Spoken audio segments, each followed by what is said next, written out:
we made it to Sumeru, our next objective should be to head to Sumeru City and find a way to meet with Lesser Lord Kusanali. And speaking of Lesser Lord Kusanali, even though we haven't heard too much about her, she doesn't seem to be the same deity who abducted your sister. But even so, people call Sumeru the Nation of Wisdom, you know. If we can get a chance to meet the God of Wisdom, maybe she can give us some useful information. But, Paimon doesn't know the way to Sumeru City. Maybe we can climb up to that spot with the statue of the Seven on it. That'll give us a way better view of things. Even if we can't see exactly where the city is, at least we'll be able to check for some smaller settlements nearby. Wait a second. Look! There's someone up ahead! Perfect timing! Now we can just ask for directions rather than wander around like lost adventurers. Hey there!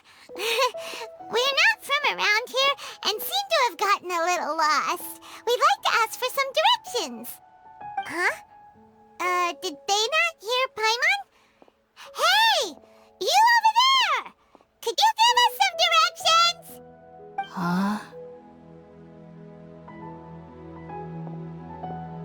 What's going on here? There's no way she could have missed that. Oh, wait! Could she be ignoring us? How dare she?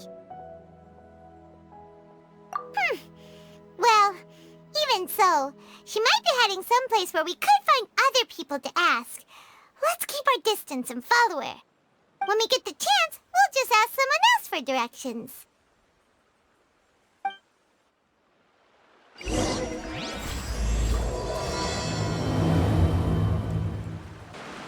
Huh? She just walked near that small waterfall and then suddenly vanished. Let's go take a closer look.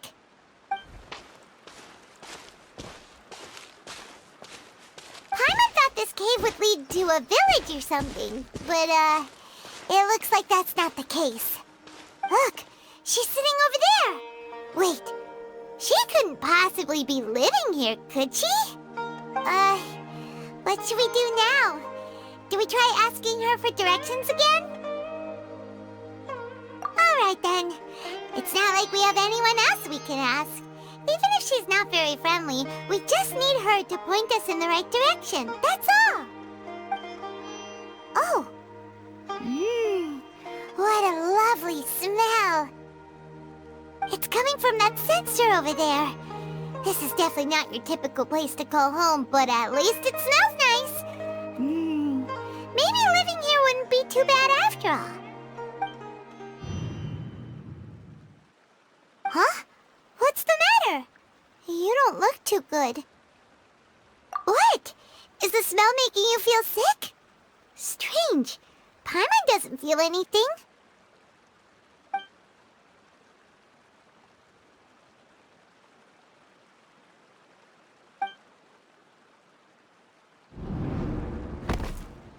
What's happening? Traveler? This is no time for a nap. Oh, come on, wake up.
The Traveler's been out for a long time now.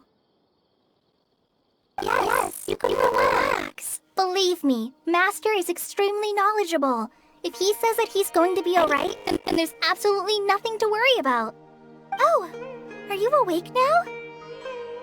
Oh, thank goodness! Traveler, you're finally awake!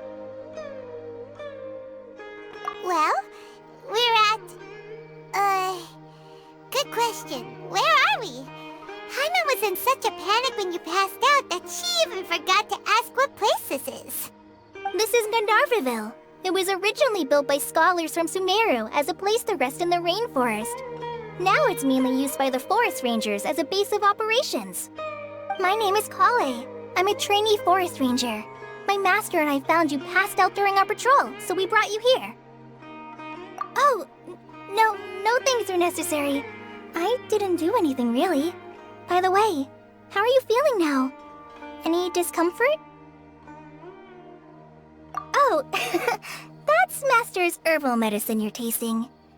He gave you some while you were unconscious. Before I forget, Master mentioned you should take more medicine once you wake up.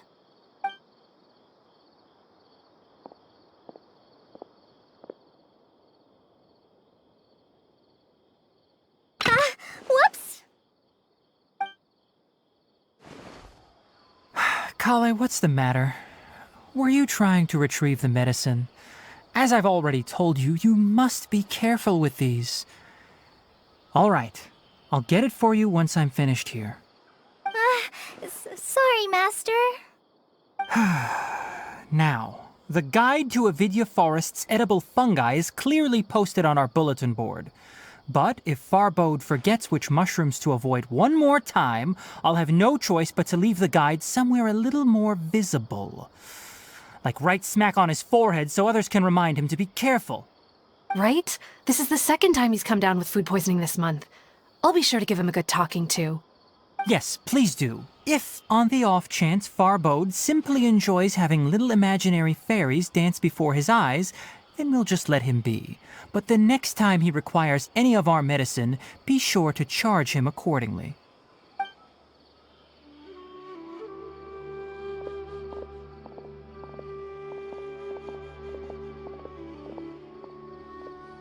So, how are you doing? Feeling better? Oh, this is my master, Forest Watcher Tainari. He is chief officer over all the rangers here in Gandharvaville. I already informed Paimon about the reason you fell unconscious earlier. But now that you're awake, let me explain it for you as well. It is common practice for Sumeru scholars of certain darshans to dedicate themselves to training and meditation in isolated areas, particularly the nearby forests. While meditating, they use a certain incense known as spirit borneol to help calm their minds as they enter a state of deep rumination.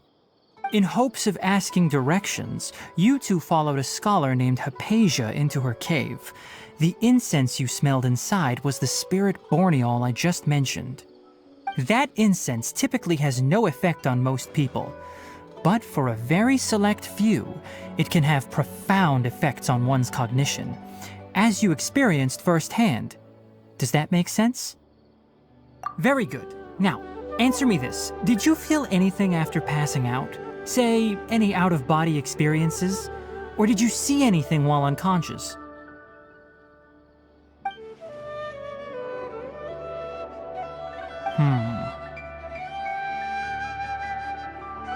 Kale, let the others know to stop bringing their patrol logs here for now.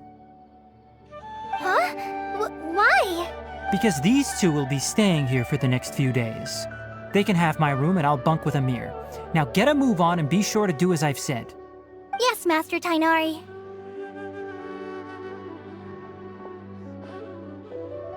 Wait, hold on a second. Can you tell us what's going on? Sure, let me fill you in. I originally planned to send you on your way once you finished your medicine. However, it appears now that you should stay a while longer in Gandharvaville for further observation while you recuperate. Further observation? No need to be hasty. As long as you have the capacity to judge between right and wrong, I promise that you'll understand the gravity of the situation once I explain everything to you. Based on what you saw after smelling the incense and losing consciousness, we can conclude that you experienced a powerful hallucination, which suggests your mental state is not in the best of shape. If you're skeptical, have a whiff of this.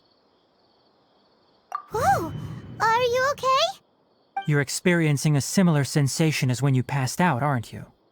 So even though your condition is stable as of now, if I were to haphazardly let you leave, it's highly likely that you'd suddenly pass out again somewhere else. The rainforest is home to many fierce animals and hazardous areas. If something were to happen to you again, I'm afraid you might not be so lucky. For now, I suggest you continue taking your medicine each day and avoid wandering off on your own. At least until you stop having adverse reactions to this kind of smell, okay? Good. Now continue resting while I fire up another bowl of medicine for you. Seriously? We just arrived in Sumeru and we're already having problems left and right! Paimon knows we're set on meeting Lesser Lord Kusanali as soon as possible, but you really don't look too good. It'd probably be best to let you recover first. Hey! Are you even listening to Paimon? Paimon's over here worrying about you, you know! What's weird? You mean how you're feeling now? You mean the vision of tree roots and red skies you saw? But if those weren't hallucinations, what could they be?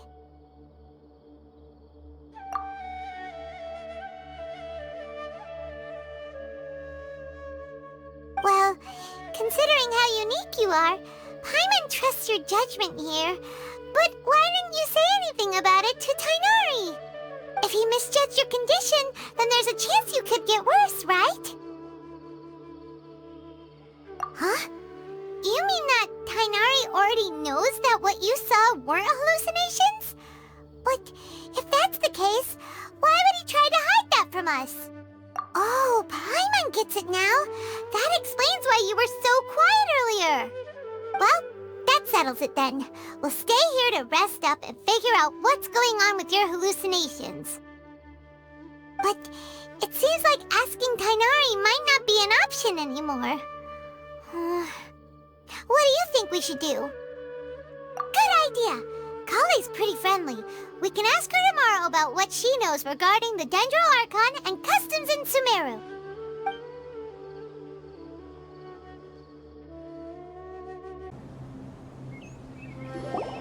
All right, next let's see, right hand. Yes, not bad. But please remember that you still need to be careful. Understand? Yes, I will. By the way, Master, I still haven't received the patrol route for today. Look, Kale, today's patrol will be a long one, so you won't be coming along this time. Besides, there's a chance we may encounter... well, you understand. But I have a vision too! Am I useless to everyone now?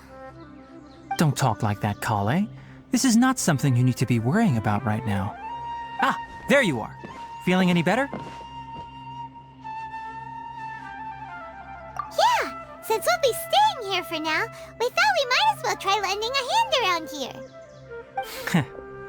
Seems you're not the type to sit back and take it easy for a while, huh? In that case, perhaps Kale could take you two for a patrol south of Gandharvaville for the day. And if you're feeling up to it, you can be responsible for cleaning the Statue of the Seven. Tainari, we're ready to head out. Roger, I'll be right there. All right, we'll be heading into the forest now. I'll leave any further details to Kale.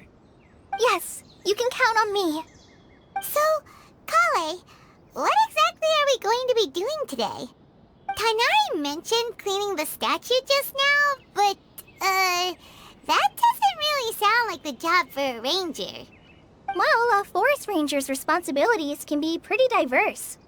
They handle a variety of tasks, like checking the condition of outlying roads, maintaining forest facilities, ensuring fire prevention standards are met, and providing assistance to travelers and locals. As for Master, well, he has to handle more dangerous areas of the rainforest. Today we can perform routine checks on the pathway lamps as we make our way to the Statue of the Seven.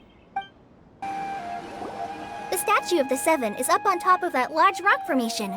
You must have seen it when you came down this road before. It's pretty high up there, isn't it? Don't worry. If you're afraid you can't make it up there, I'm sure Master wouldn't mind if you don't clean the statue. Oh? I guess I'll leave it up to you then. There's not much footing once you reach the statue, so be careful up there. Paimon will fly up with you and help you with those hard-to-reach areas. By the way, Kale, do you know anything about the Dendro Archon? You know, what's she like? That depends. Are you referring to Greater Lord Rukkhadevata or Lesser Lord Kusanali? Huh? Greater Lord Rukkhadevata? Oh, is that the name of the former Dendro Archon? Uh-huh. Greater Lord Rukkhadevata was Sumeru's first Dendro Archon. She created the rainforest as well as the wall of Samiel around the desert. Her works provided a means of peaceful living for everyone. To the people of Sumeru, she's not only a symbol of wisdom, but also of power and kindness. Unfortunately, she disappeared in a great calamity that occurred a few hundred years ago. According to what Master has told me, the sages later found the newly born Dendro Archon and whisked her back to Sumeru. To celebrate the reinstatement of their lost deity, the sages dubbed her Lesser Lord Kusanali and let her reside in the sanctuary of Siristana. Uh-huh. Then what happened? Well, and then... I'm not too sure what happened, to be honest. Huh? You're not too sure?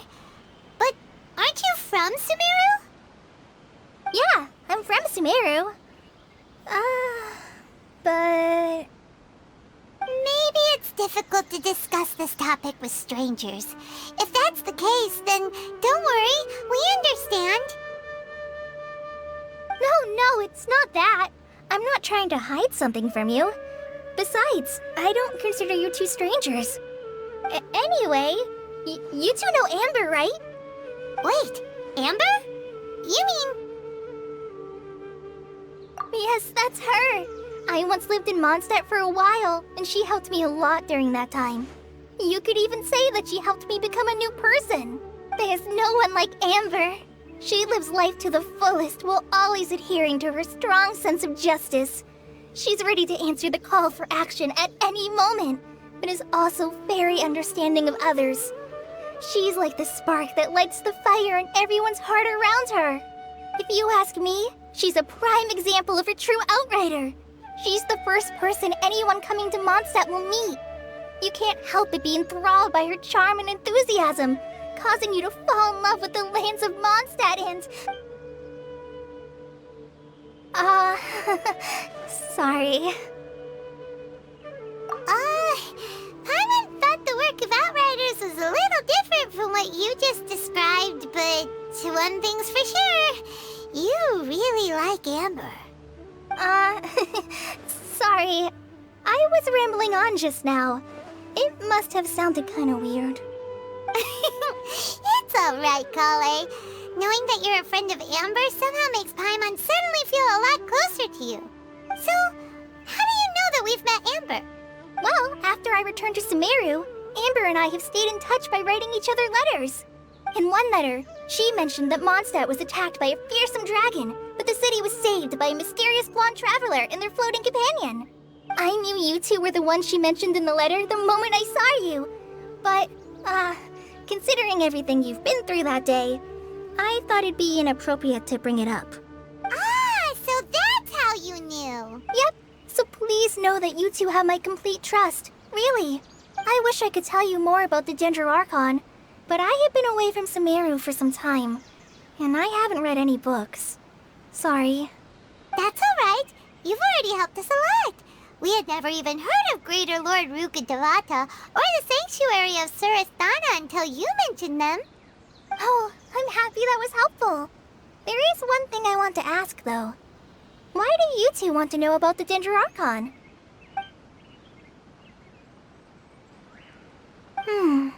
So that's why you're here. Thank you for telling me your story. Don't mention it. We are friends after all, right? Alright, we have a statue to clean. You both have my thanks.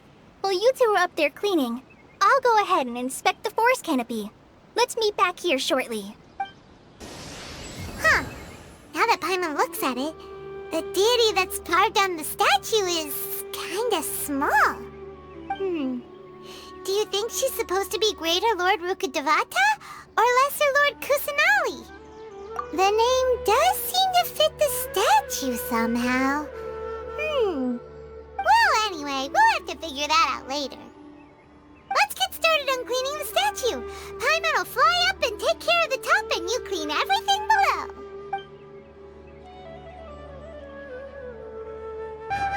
Kale, we're back! Welcome back! You must be tired after all that climbing. Let's take a little break. I brought some fruit and water for us. Yay, food! What kind of goodies did you bring? Hey, don't be a party pooper. It's not like Kale is a stranger or anything. Besides, the best way to compliment a chef is to show passion for their food. Xiangling taught Paimon that. I prepared a nice portable dish that forest rangers like to eat called pita pockets. I hope you'll like them. Whoops! Ah, no! You dropped it on the ground! Not to worry. I wrapped a few layers of oiled paper around each pita. They should be fine. Oh, whew. Paimon nearly had a heart attack there. Those pitas are amazing! You're quite the cook, Kale. Thank goodness you wrapped them in paper. Paimon wouldn't have been able to sleep at night knowing something so tasty had been wasted. You really know how to compliment the chef, Paimon. Since you liked it so much, I'll be sure to give you a copy of the recipe sometime. I'll even include all my personal cooking pointers, so you'll be making your own pita pockets in no time. Yay! Thanks, Kale! It's hard to believe someone as diligent as you could have clumsy moments, too. Oh, I guess it happens from time to time. So, Kale, don't you think that Tainari's a little too strict with you? He won't let you touch anything without his permission. Paimon knocks stuff over all the time flying around the Traveler, but he's never said anything. Everyone has their clumsy moments. No, you've got the wrong idea about Master. Sure, he may seem a bit harsh at first, but with some time, you'll see that he's actually very kind-hearted. I've heard the veteran rangers say that Master is from some ancient and mysterious race that is known for their cunning wit and reclusive nature. Oh, by the way, you've heard of the Academia, right? Well, there's a group called,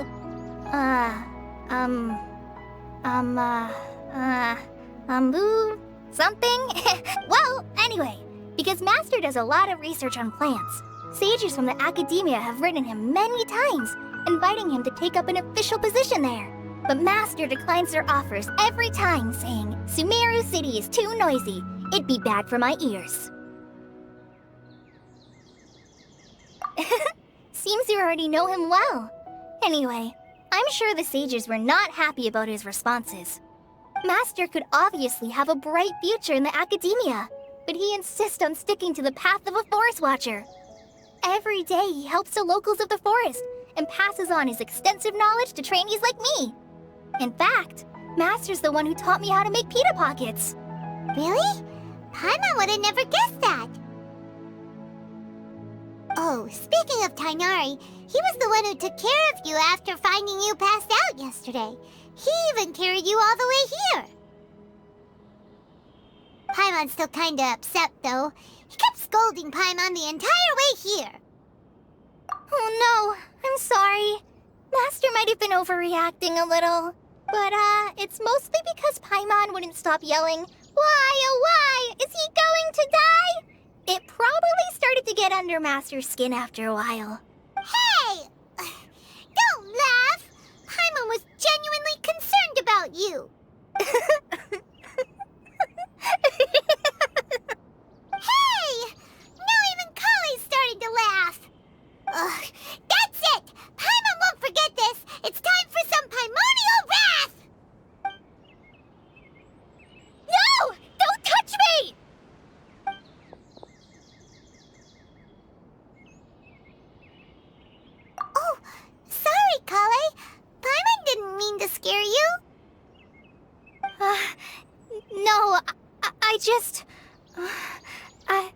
I didn't mean that. Kale, are you okay? What's the matter? No, I'm fine. I'm sorry. I must have startled you both reacting like that. Oh, well, it's getting late now. Let's hurry back to Gandharville. I think Master and the others should be back by now, too.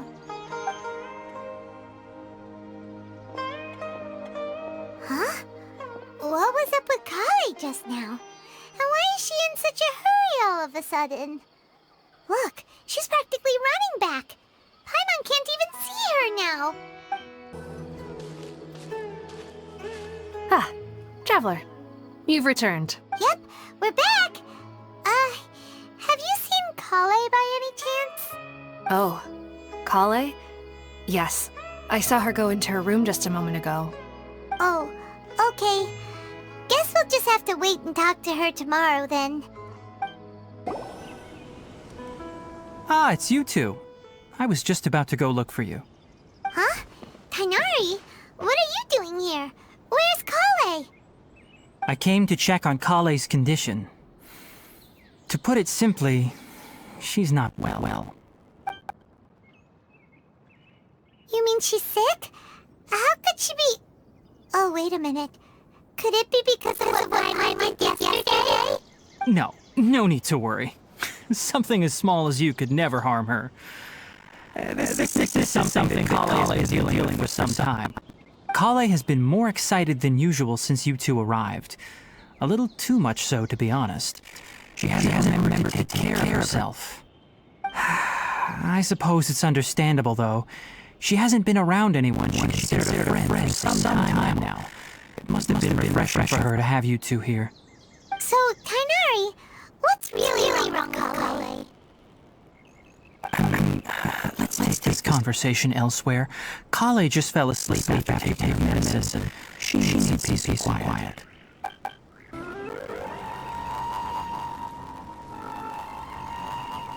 All right, let's continue our conversation here, shall we?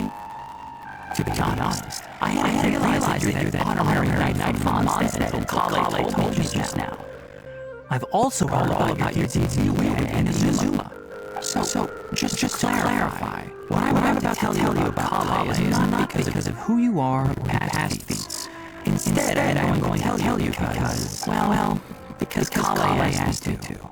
And honestly speaking, I was against Kale revealing her past to you. But she insisted, saying you treated her with sincerity and as a friend. So now she wishes to reciprocate the gesture. So, Tighnari, what exactly is wrong with Kale? You said this is something she's been dealing with for some time. Just how serious is it? Right. Ever since she was a child, she's been afflicted with a disease called Elazar. Elazar? Yes. It's a disease unique to the lands of Sumeru. It is characterized by dark and hardened scales that form a body. At first, the afflicted may only feel mild numbness on the affected area of the skin. However, as the disease progresses, one may begin feeling fatigued and even experience peripheral paresthesia. In its final stages, the disease strips a person of the ability to control their own body, and they effectively become completely immobile. That sounds terrifying. Wait, hold on. So when Kale seemed to be acting a little clumsy earlier, it was because... Correct. That would be the effects of Elazar, which is precisely why I do not want her carrying or holding anything, lest she ends up hurting herself. With appropriate treatment, the disease can be effectively controlled before it progresses to a more serious stage. However, there is unfortunately still no true cure for Elazar. Nevertheless, Kale's mother still hoped that there was something out there. She handed Kale over to an organization known as the Fatui after one of their members lied and said they had a cure. What? The Fatui? Ah, it appears you are already familiar with them. That'll save me some explanation. Anyway, the person who eventually rescued Kale and brought her to me for care said that she had been given to a harbinger known as the Doctor. I have no idea how this doctor managed to do it, but her case of Elazar was completely stable for all the years that Kale was with them. However, Kale's days with the Fatui were anything but pleasant. Kale is a resilient individual and always tries to appear cheerful, but her experience with the Fatui has left deep scars.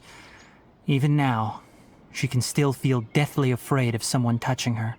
Oh, Paimon had no idea Kale's been through so much suffering. Oh, by the way, Paimon, Kale wanted me to tell you that she's sorry for scaring you yesterday. She also wanted both of you to know that she's sorry for hiding her illness. She doesn't need to apologize. None of this is her fault at all. Well said. I hope you'll get a chance to tell her that in person the next time you see her. Kale once thought that it would be impossible for her to have any real friendships.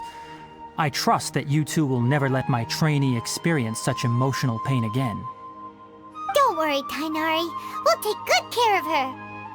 Well, it's not too serious at this point. She overexerted herself the last couple of days, which is what led to her breakdown this time.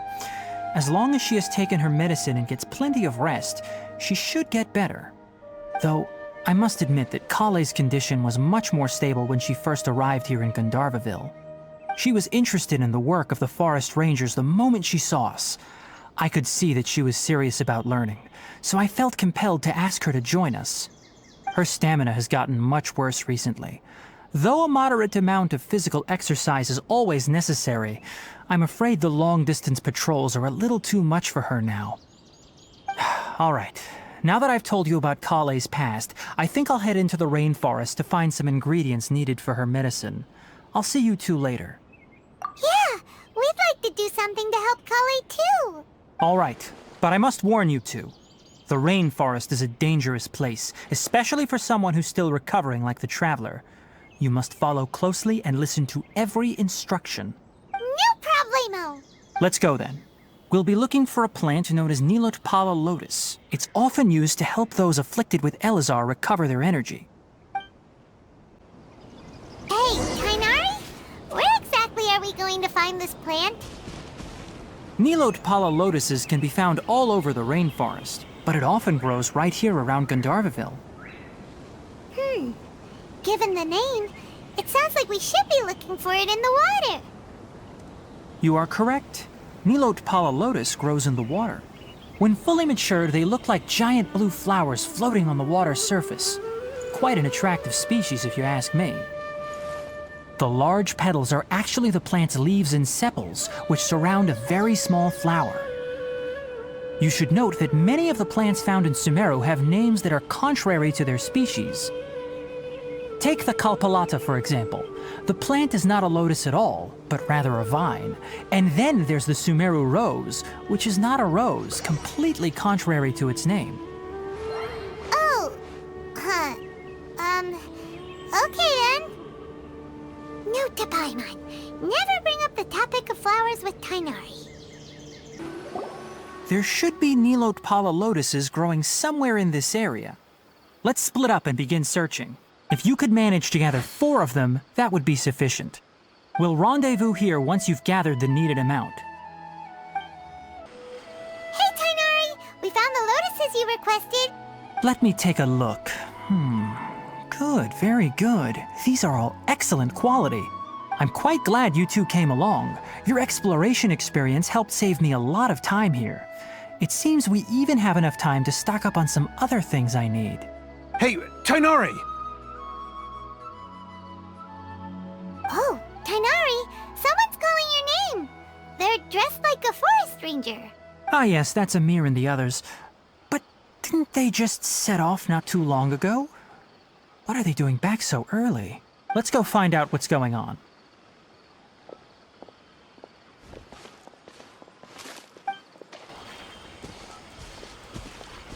Tainari, thank goodness we found you here. We were just about to head back and find you at Gandharvaville. What's going on? We just discovered a withering zone. The Withering is back?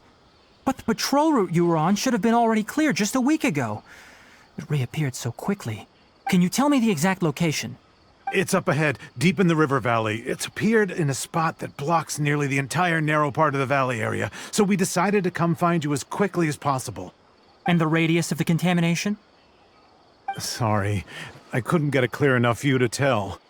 No one in our patrol team had a vision, and it appeared to still be spreading, so we didn't risk getting any closer. Okay, I understand. You made the right decision. I'll go deal with it right away. In the meantime, please guide these two back to Gandharvaville. Wait, Tainari, why don't you let us help you? You two have only just arrived in Sumeru. You're still unfamiliar with many things in these lands. There's a unique type of anomaly that occurs in the Sumeru rainforest. It's called the withering.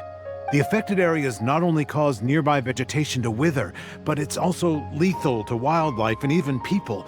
If you don't carry a vision, then you should think twice before approaching such places. Yes, Amir is absolutely right. I wasn't kidding when I said the rainforest is a dangerous place. As Amir said, only someone with a vision, that is, the power to manipulate elements, will be able to resist the withering's corrosive effects for a time. That's right. If any of the forest rangers without a vision come across a withering zone, we first make a record of the location and then have a ranger with the proper abilities deal with it, like Tainari here. Only someone with a vision can venture within a withering zone and find a way to deal with it. But you don't seem to carry a vision. Don't worry, he may not have a vision, but he's a real pro at using the power of the elements. It seems the rumors about you are true. In that case, all right, you two may accompany me. We typically only teach visitors how to identify the withering as they're about to leave Gandharvaville. We'll make an exception today and show you what it looks like up close. Stop. Don't move any further. Look there in the distance. Huh? Where? Oh, look! Those plants have withered! That whole area is kinda gloomy. Even the air looks like it's filled with ash. Oh, Paimon doesn't like the look of this. That is the withering. All right, traveler. We're going to have to enter that withering zone. Once inside, we'll need to look for what we call tumors of the withering. If we eliminate those, then the area will be saved. Thank you, but I must warn you. Don't push yourself. This is your first time handling this sort of thing, after all. Even with elemental powers, once you step inside the withering zone, you may experience extreme discomfort. If at any point it becomes too much, return outside the zone and take a breather. It could become a matter of life and death. You ready then? Let's go. We did it! Everything's returning to normal now! Yes, thanks to you two. We were able to quickly restore this area back to normal. Tainari? You make it sound like we did well, but why does Paimon have the feeling you're worried about something? It's that obvious, huh? Alright, it's like this. Recently, the rate at which the withering zone appears has been increasing.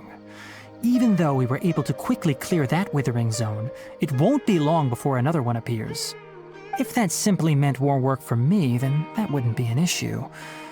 But it's far more severe than that. The withering is leaving lasting effects on the rainforest itself. For instance, even though we cleared out the withering zone, many of the plants that were affected will not recover.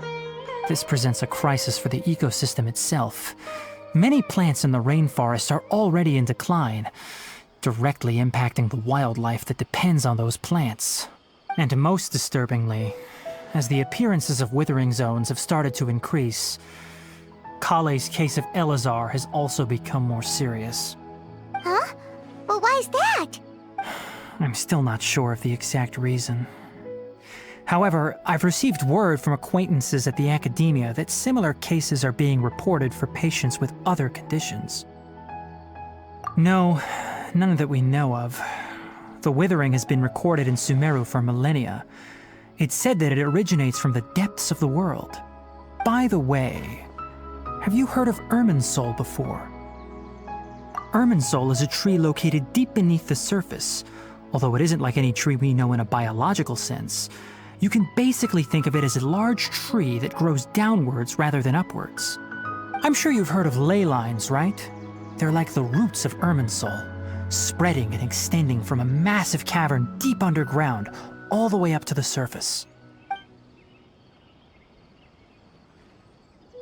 Ley lines continually absorb the memories of this world, which are then funneled into Irminsul, allowing it to collect knowledge and wisdom from ancient times to present day. The Dendro Archon is known as the God of Wisdom because her consciousness is directly connected to it. It is also said that the Dendro Archon's power is a manifestation of Irminsul. And as for the Withering, its emergence is related to a disease that's affecting it. That's right. My ancestors learned of this from Greater Lord Rukkhadevata's familiars a long time ago. But even those mysterious creatures did not know of a cure for Irminsul. I'm afraid we Rangers will be battling the Withering Zones here for a long time until a cure is found. All right, that's enough on this topic for the time being. Now that we've taken care of things here, it's time for us to head back to Gandharvaville. Oh, Tainari, you all made it back. How did it go? The Withering Zone you reported has been taken care of. No need to worry. Huh. Wait, is that? Oh no, Hypatia!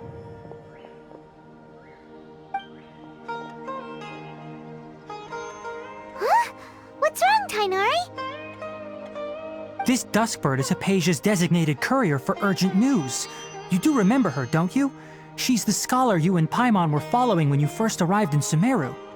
Oh, her? How could we forget? So did something happen?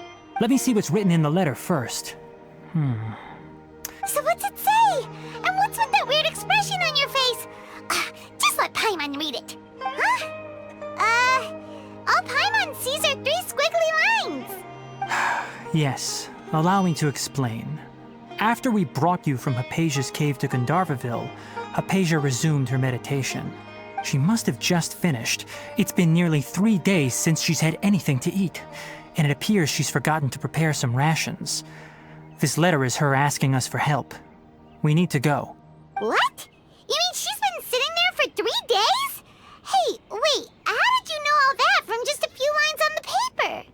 Well, obviously because this has happened before. Last time she drew 5 lines, and by the time we found her... Well, I'd prefer not to remember that. Needless to say, Hypatia's been through worse, but we should still get to her as quickly as possible. I've got some emergency rations set aside for times like these. Paimon, Traveler, could you two bring these to her? Wait, you want us to bring her the rations? But will the Traveler be okay if her cave is still filled with that funny incense? Let's find out. Here, Traveler, take a smell and see. So, how do you feel? Huh? Really? You're not feeling even a little drowsy? But wait, how'd you know that he'd be okay this time, Tainari? Back when we were clearing the Withering Zone, I observed that he could adeptly manipulate the Dendro element. I knew then that he would be fine. And if I may ask, when I was telling you two about Irminsul's ley lines, was what I described similar at all to what you saw while you were unconscious? That's correct. Those weren't hallucinations at all. Though I don't intend to apologize for deceiving you. Because what you saw is of significant importance. Not just for the nation of Sumeru, but the entire world of Teyvat. My forefathers were shown much favor by Greater Lord Rukkhadevata. We took an oath to protect this nation together with her. Now that that duty has fallen to me, it was part of my responsibilities to ascertain whether you could be entrusted with the fate of Sumeru. Now, after seeing you in action with my own eyes, you have earned my confidence, and I no longer feel the need to hide any secrets from you. When you passed out, your consciousness had connected directly with Irminsul. What you witnessed were actually real memories contained within Irminsul itself. I could try to tell you more, but it would be better if you went to ask Hypatia instead. Her focus on meditation and use of Spirit Borneol are aimed at establishing a connection with Irminsul, just as you did. That sounds nice and all, but will she really help us? Seriously, she completely ignored us the last time we tried talking to her. That was because when you ran into her, she was in a special phase of her training. During that time, she must avoid communicating with others. Please, wait here for a moment.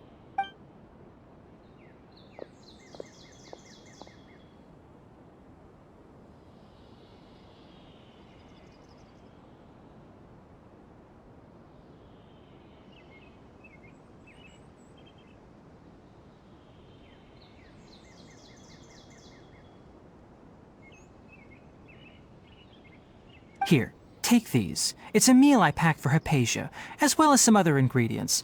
I'm sure it'll come in handy. Also, here's a letter that I would like you to give to her. Just show it to her and she'll answer any questions you may have. No. I should be the one thanking you. You've both been a great help these last few days. Hello? Hypatia? Hey, there's nobody here. Maybe she went out to look for some food. Let's try looking around the area.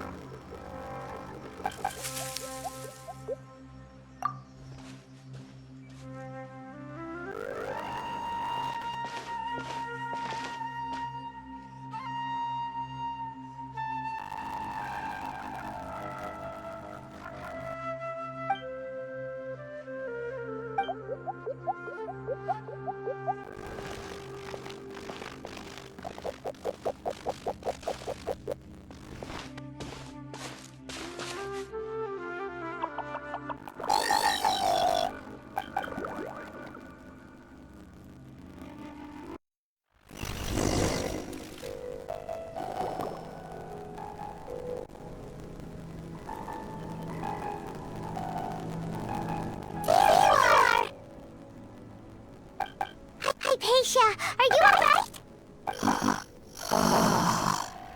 So hungry.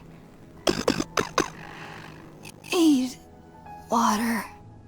There's no way we can get your current condition. Let's try finding some water first. Huh? Wait, why does it look so foggy outside all of a sudden? Anyway, let's go look around. Huh? How things out here end up looking like this? What happened? Where are we? Really? Oh, maybe you're right. Let's go investigate the area.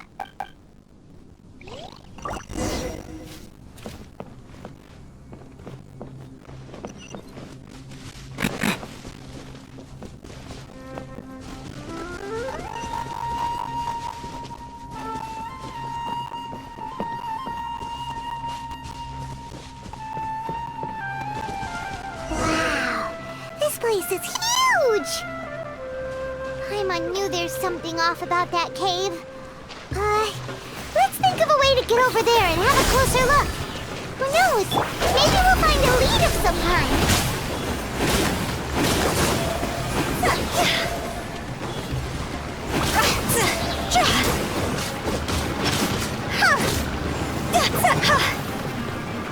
Allow me! Doris, bring refuge!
Time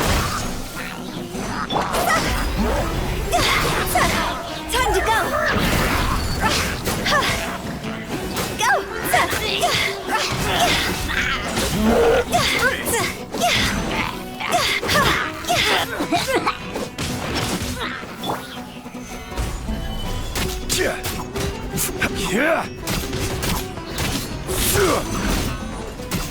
Scatter! Hold the line!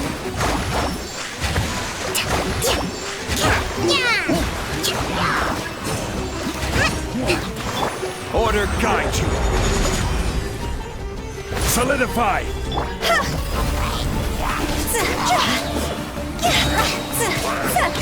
Cross over!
What is going on here?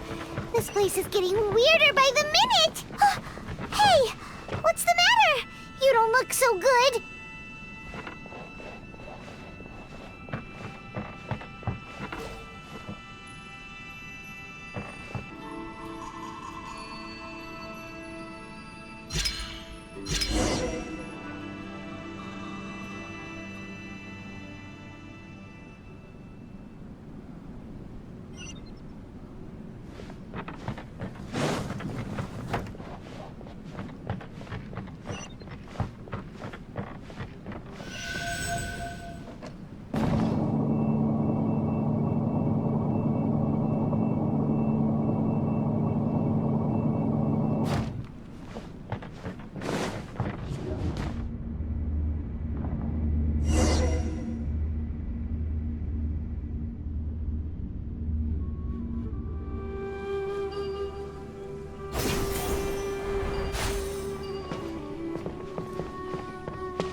Well.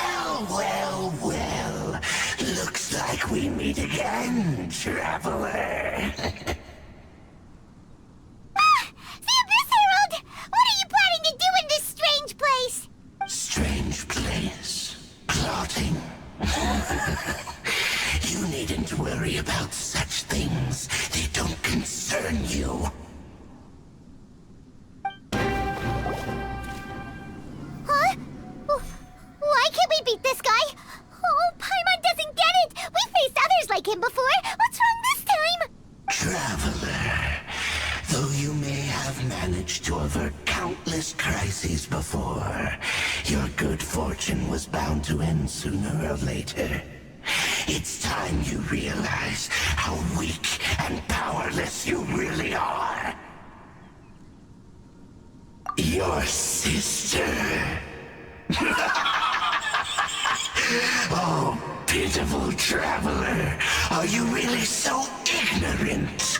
Or are you just living in complete denial? Her Highness has long since forsaken you. Your meager existence in her eyes is that of an annoying bug, only to be stepped upon. The bonds of love and family which drive you to find your sibling are utterly gone. Your journey is meaningless. But don't you fret now. Today will be your last. Now die!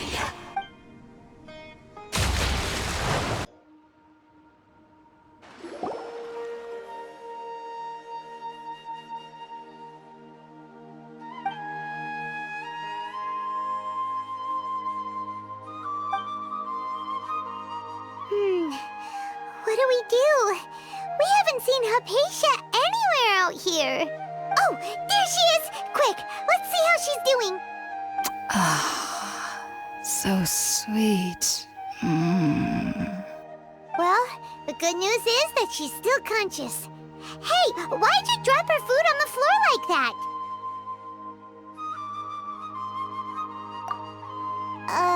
Are you okay? That's really not like you.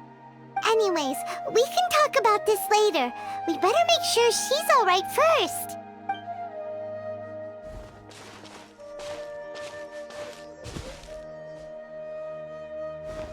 Whoa! Wait a sec. Look at all this fruit lying around her. We can put that to good use.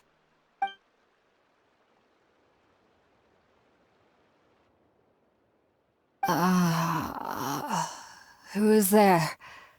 Tainari, is that you? Huh?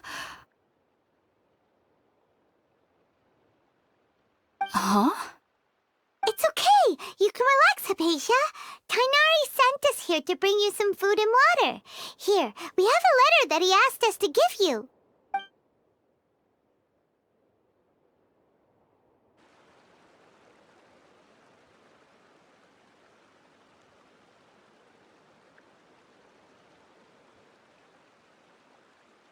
I see. So, you're friends of Tainari. I apologize for all the trouble I've caused you. I'm grateful that you came so quickly to save me. You even brought all this fruit. Well, actually, we didn't bring the fruit. It was already here when we arrived. We were kind of wondering about that, actually. When we found you here, there was all this fruit lying around and even some juice dripping from your lips. How did you end up like this anyway? Oh, really? I seem to understand now. All the fruit was likely from my, neighbor. Must have come by and saw me like this. Your neighbor? You mean there's someone else living nearby? Oh? So you're able to see them too?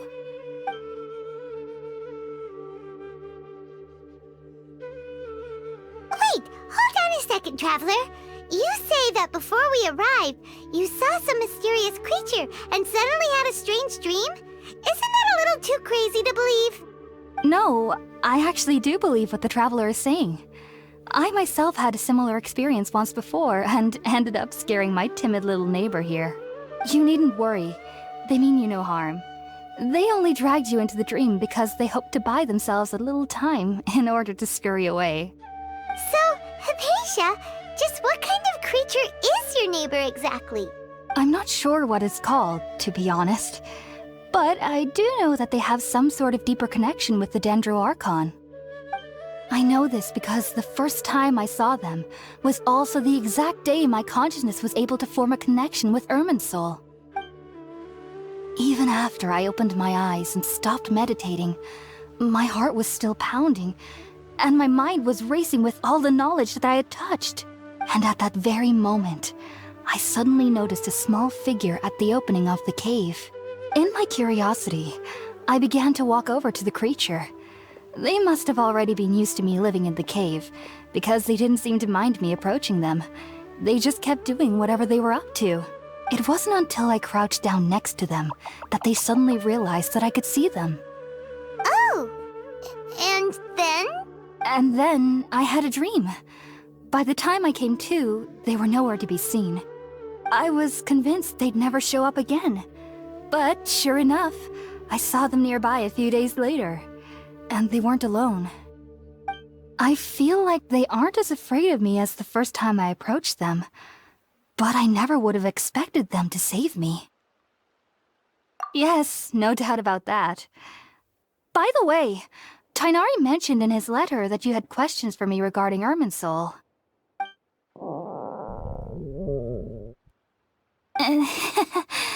Sorry about that. Sounds like just drinking juice still isn't quite enough for my stomach. Well, if somebody hadn't dropped the food earlier... Anyway, looks like we'll need to prepare something ourselves. Besides, Paimon's getting hungry too. Let's eat first and talk about Irminsul later. All right, we're up, Traveler. Today's menu will feature sweet madame and a radish veggie soup. You'll love them, Hypatia. They're our specialties after all. Sounds good. I've never tried any dishes from other nations before. I certainly look forward to it. It's been so long since I've had a decent meal, too. To be honest, the last time had to be when Tainari came to visit.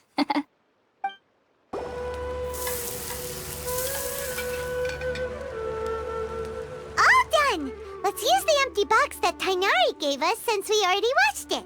Oh, it smells amazing. And the box is a nice touch, too. Let's go serve this up and start eating with Hypatia. Are you already finished cooking? Smells delectable. I'm truly thankful whenever I can enjoy a proper meal like this. Cooking really isn't my forte.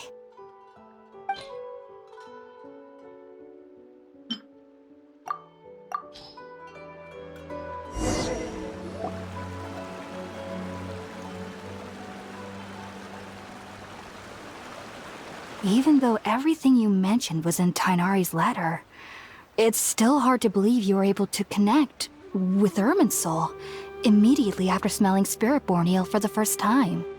It took me nearly 3 years before I could do so. And everyone at the Academia even lauded me as a genius. You should know that some researchers spent their entire lives without ever successfully connecting with Irminsul as you have. So why does this incense allow people to connect to Irminsul? The ingredients used to make Spiritborn eel primarily consist of plants created by Greater Lord Rukkhadevata. These special ingredients are conducive to heightening our senses to the Dendro Archon's power. Since the root of the Dendro Archon's power lies within Irminsul, we can occasionally tap into her powers to peer into the depths of the earth. Naturally, anyone who can establish a connection with Irminsul in their first ever attempt must be a person of great understanding. Makes sense. But Paimon's got a question. Why was he sensitive to the smell of those plants for such a long time? That was primarily due to his body's unique constitution. Stimulated by the incense, he could perceive the Dendro Archon's power and experience the sensory overload, hence the adverse reactions. Taking in any scent similar to the ingredients of Spiritborn eel would cause adverse effects. Not to worry though, it appears you've already fully recovered. Technically, your body should still be sensitive to the powers of the Dendro Archon, but unless you're using intentional meditation techniques, the scent of Spiritborn eel should no longer trigger such reactions. Whew. Well, that's a relief. I must admit, I am quite envious of your abilities. Even if it meant suffering from pounding headaches for the rest of my life, I'd consider it worthwhile so long as I could connect with Irminsul at will. Whoa, you're really serious about this whole thing, aren't you? I am a researcher after all. As a member of the Ritaoist Archon at the Academia, my main area of research is the stars and their connection to the fate of living beings. But there is still so much we don't know, especially regarding the mysteries that lie in the starry skies. Which is why I must turn to the all-knowing Irminsul for answers. If only my perception wasn't so limited. Unfortunately, I cannot guarantee that my every attempt to attune with Irminsul will be successful, or that doing so will leave my consciousness intact. I am currently in the stage of training known as Satyavada life. Many researchers in Sumeru have lost their minds while seeking to attune with Irminsul during this stage. Sages have said that Irminsul contains divine knowledge, and touching such knowledge without the proper preparations and abilities will only lead to one's mind caving in on itself. That's why we meditate alone. We need to ensure that our minds will be calm while minimizing the possibility of involving anyone else. Whoa! So knowledge from Irminsul can be super dangerous. Aren't you afraid of the risks, Hypatia? Of course I do. Especially during nights that are pitch black with no moonlight, and dead silent without even the sound of insects. However, I've been feeling better as of late. I don't get as scared anymore knowing that I have a little neighbor living nearby. I believe that being able to see them is a sort of blessing from the Dendro Archon. But what's strangest of all is that they're clearly an envoy of the God of Wisdom herself, and they have the curious power to make people dream. What's so strange about that? It doesn't sound so out of place for a divine being, does it? Well, it's strange because nearly nobody in Sumeru can ever dream. Huh. Is that true? Yes, well, to an extent. Only children can dream in Sumeru. Adults, however, never do.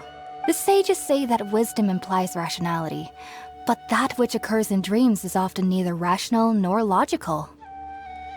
Yes, if one struggles with anxieties, those emotions could influence their dreams. The fact that the people of Sumeru do not have dreams is seen as a blessing by the sages. They believe that Greater Lord Rukkhadevata, the God of Wisdom, is keeping us away from the foolish delusions you encounter in your sleep. I was born into a family of scholars in Sumeru City. Ever since I was a child, my parents would always tell me that I'll know I've grown up once I stop dreaming.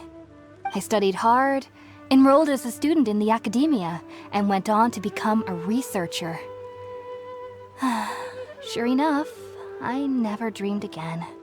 But then, on the day I scared the little Aranara, I suddenly saw a dream again. It was incredible. Though I don't exactly remember what I saw, I clearly recall the feeling. I suddenly felt like I was a child again. Back then, I was foolish and ignorant as any youth would be, but I was free of fear. Maybe dreaming isn't as bad as we've made it out to be. Just be sure not to speak of this if you travel to Sumeru City. They'll look at you as if you've lost your mind. So, do you have any thoughts about the things he saw when he connected with Irminsul?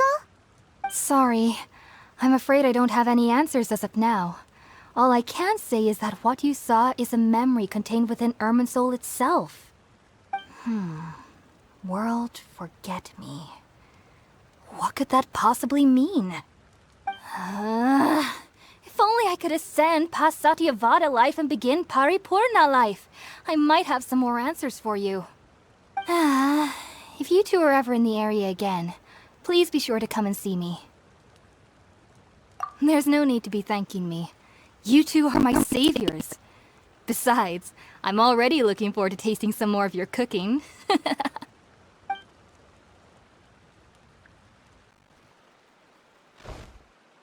Now that we know Hypatia is alright and had the chance to ask her some questions, I can think about going back to Gandharvaville. Think about it, Tainari. Refusing to join is tantamount to burying your head in the sand. I understand that you're a forest watcher and that it's your duty to combat the effects of withering zones, but isn't it evident that such work is not a lasting solution to the problem?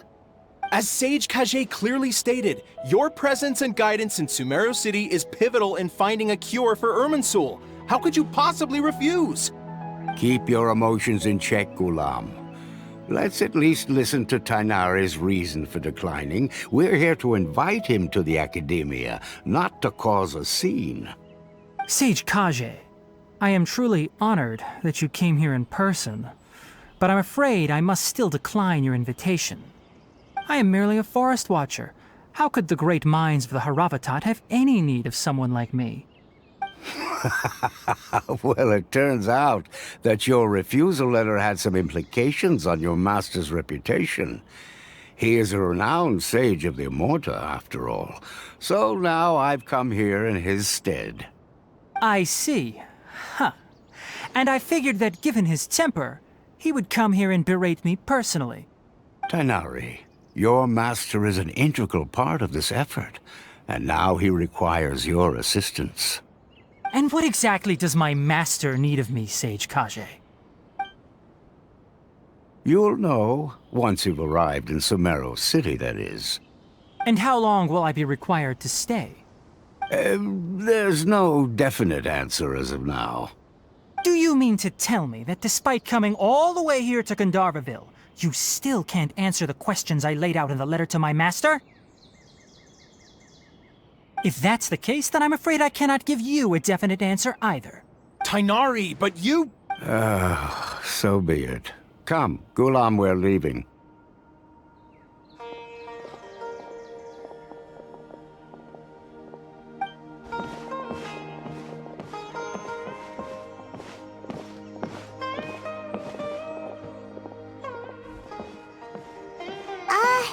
Tainari, what was that all about? It's nothing. Some people from the academia wanted me to go to Sumeru City to assist them with a project, but I had to refuse on account of all my responsibilities here. But all that can wait. How did things go with Hypatia? It was quite the eventful trip, but the main thing is that she's safe and sound. She answered a bunch of questions for us, too. Very good. Now that the traveler has made a full recovery, there shouldn't be any reason for you to tarry here longer. I assume you will be heading to Sumeru City, correct? That's right! We want to meet Lesser Lord Kusanali and ask her for advice. Do you have any idea on how we can find her? Sorry. I'm afraid I don't have any advice for you there. Well, do you at least know anyone we can try asking in Sumeru City? Let me think. My trips to Sumeru City have been fairly short, and most of my acquaintances are researchers. How about this? I'll write you a letter of introduction that you can give to a researcher I know. He's from the Immorta Darshan and is adept at gathering information. Asking him might prove worthwhile. Also, when you enter Sumeru City, you'll probably end up receiving something like this item here. I'm not sure if it will ever come in handy for you, but maybe you can give it a try. Oh? What is it? It's called an Akasha Terminal. It's a tool produced by the Academia that utilizes the legacy of Greater Lord Rukadevata. Some say that this very item is the basis of Sumeru's reputation as the City of Wisdom. Needless to say, this device and its usage fall under the Academia's expertise, so I'll leave it to them to show you how to use it. Great! Next up, Sumeru City! But wait, before that... That's right! Tainari, we have something important to say to Kale before we leave. Is she doing better now? Yes, she's doing much better. After being confined to her bed all this time, I thought a little walk would do her some good. Last I saw her, she was taking the path towards the North Crossing. She knew you two would be leaving soon, so she must have wanted to see you off. Thanks, Tainari. All right, let's go! Farewell, and good luck to you both. I've been waiting for you two.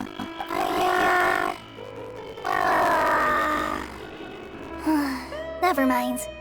I guess she's used to a successful journey. Thanks for being here to see us off, Kale. We're headed to Sumeru City. Don't worry about me. I can take care of myself. My condition will be getting in the way of my duties. I want you to be a forest ranger after all. It's up and, well, I'm sorry. I should have told you both of my condition when we first met. I just wanted you to treat me as a normal friend. Not some girl that needs your sympathy. But I guess now I understand that the most important thing is friends to be genuine with one another. Please make me apologize, Kale. We keep thanking you for trusting us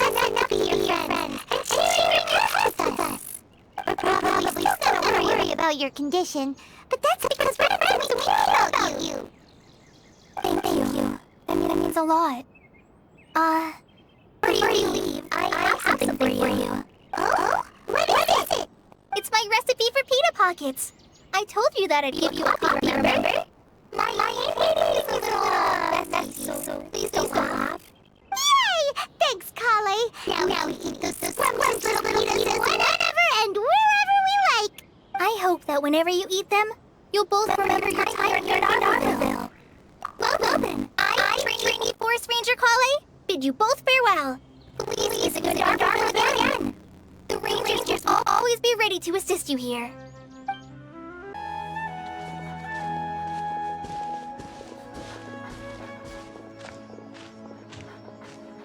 Sumeru City!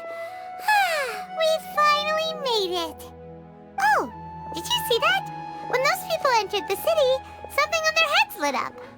One moment, please, you two. It appears this is your first time visiting Sumeru City. Oh, yeah, that's right. But how did you know that? Because there's currently no information on either of you in the Akasha. But no need to worry, that won't prevent you from entering the city. In fact, the Academia conveniently provides each traveler to Sumeru City with a device. Perhaps you two have heard of the Akasha before. It's our beloved Greater Lord Rukkhadevata's lasting legacy, a treasure trove of collected knowledge. After centuries of tireless research on the Akasha, the Academia created one of its most ingenious inventions, the Akasha Terminal. As long as you are within Sumeru's borders, you may use an Akasha terminal to connect directly to the Akasha and access any knowledge you need. I should mention that due to technical limitations, the operation of Akasha terminals will be much smoother and more effective in large cities such as Sumeru City and Port Ormos. Oh, so this is the thing that Tainari was telling us about. It sounds pretty amazing. You two are quite fortunate. Until recently, it was standard practice to only issue Akasha terminals to outlanders who spent an extended amount of time in Sumeru. However, this policy was recently changed, and now all travelers are issued one upon arrival. Here are your Akasha terminals. Please handle them with care. It kinda looks like a leaf. To activate it, simply hold it in your hand and say the following phrase to yourself. May the mighty God bless us with their voice of wisdom.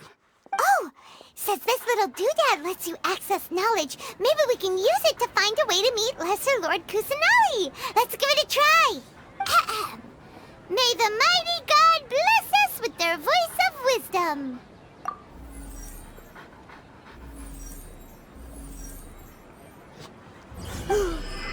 Whoa! Just now, something clicked, and Paimon suddenly knew how to use this thing.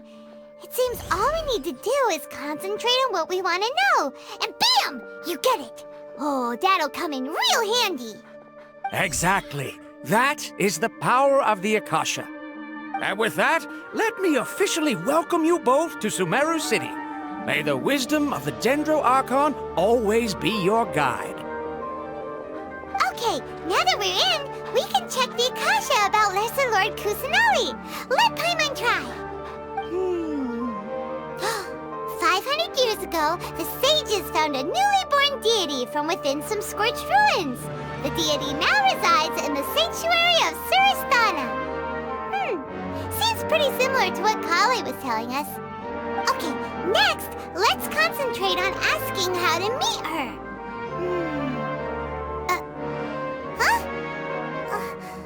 Paimon doesn't sense anything.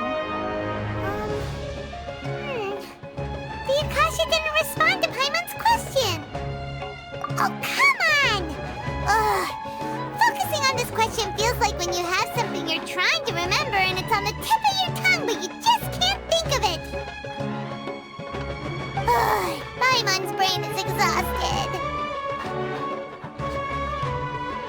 Oh, smart idea. But what are you going to ask it?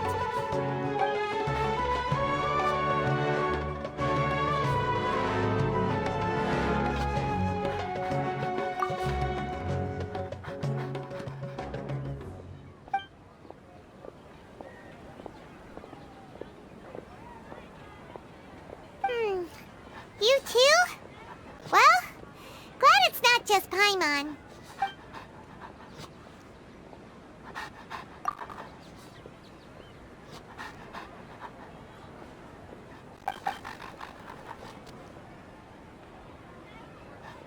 Uh-oh.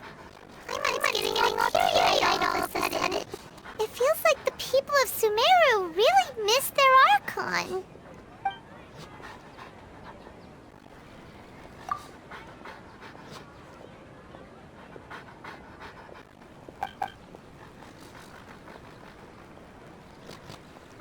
Huh. Could it be because we're Outlanders and we've only just arrived in Sumeru? You know, maybe we're not qualified to receive the answer to this sort of question or something. Well, seems no matter which way we try, we can't find anything that'll lead us to Lesser Lord Kusanali. Guess our only choice now is to try meeting with the researcher that Tainari recommended. He's from Sumeru, and maybe has a position in the Academia. Maybe he'll be able to add some more info via the Akasha. Hello, are you Howie? Yeah, that's me.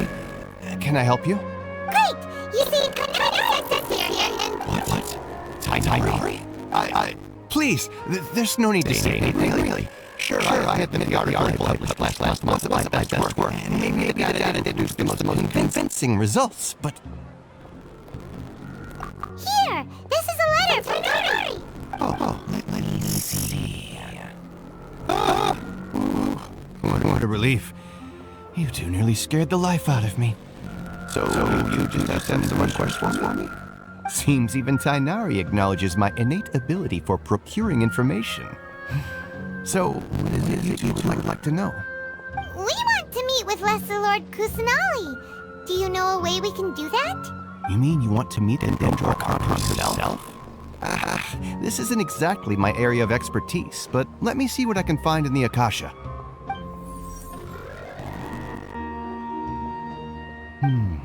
Sorry, the Akasha didn't respond to my query. What? You too? But what about your abilities for getting information and all that? Paimon was sure you'd be able to access more info than we did. Well, as I said, this isn't my area of expertise. I am but a lowly researcher, so the Akasha doesn't see a need for me to know more about the Dendro Archon. All I know is that ever since Lesser Lord Kusanali returned to Sumeru, she's never left the Sanctuary of Sorasthana or made a public appearance. Huh. Didn't expect her to be such a mysterious figure.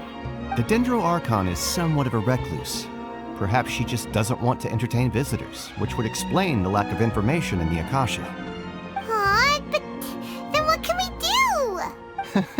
No need to worry just yet. I'm only hypothesizing here. You could certainly try asking around and see if anyone else has ideas. And besides, you two should consider the bright side of things. Not being able to see Lesser Lord Kusanali may not be a bad thing. In this world, there will always be information you cannot obtain from the Akasha and things you can never accomplish. Knowing when to yield is a form of wisdom. Take me, for example. It's a miracle if my brain cells can spit out one paper every 3 years. But Tainari? That guy can publish 3 papers in just a single year. Okay. Thanks for your advice. Don't mention it. If you two ever want information about things like who's been promoted within the Academia or relations between the 6 great sages, come find me. Hey, come on. This is a survival skill at the Academia. Oh, Paimon's expectations were pretty low, but this is so low, it's like digging holes in the dirt.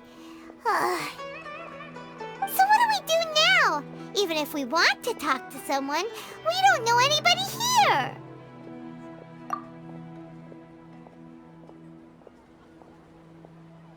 Huh? Like who? Oh, you're right! Catherine! The Adventurers Guild has its own intel network. Let's hurry and find her. Ad Astra Abyssosk. Hello, Traveler and Paimon. Catherine, we need your help with something. Understood. The Adventurers Guild is always ready to serve you. With what do you require assistance? We want to meet with Lesser Lord two wish to meet with Sumeru's Archon. Understood. Please wait.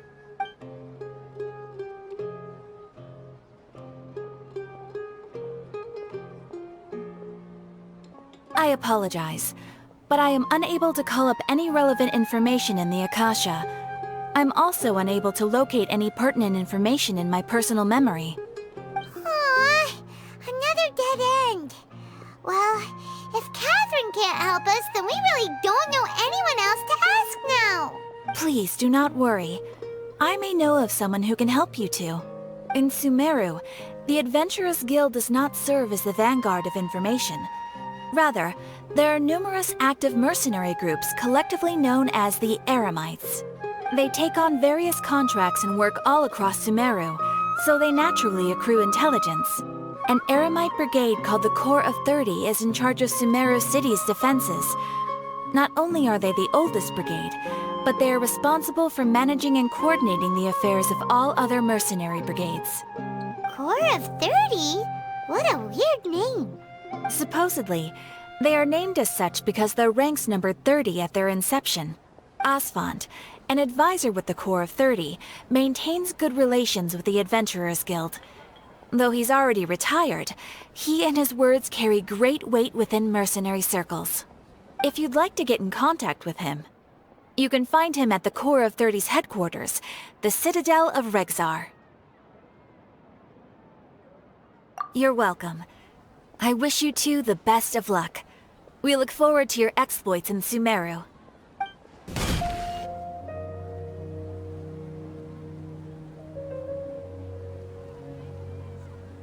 Welcome. The Adventurers Guild told me to expect you two. It's nice to meet you, Asfand. We'd like to ask you about something.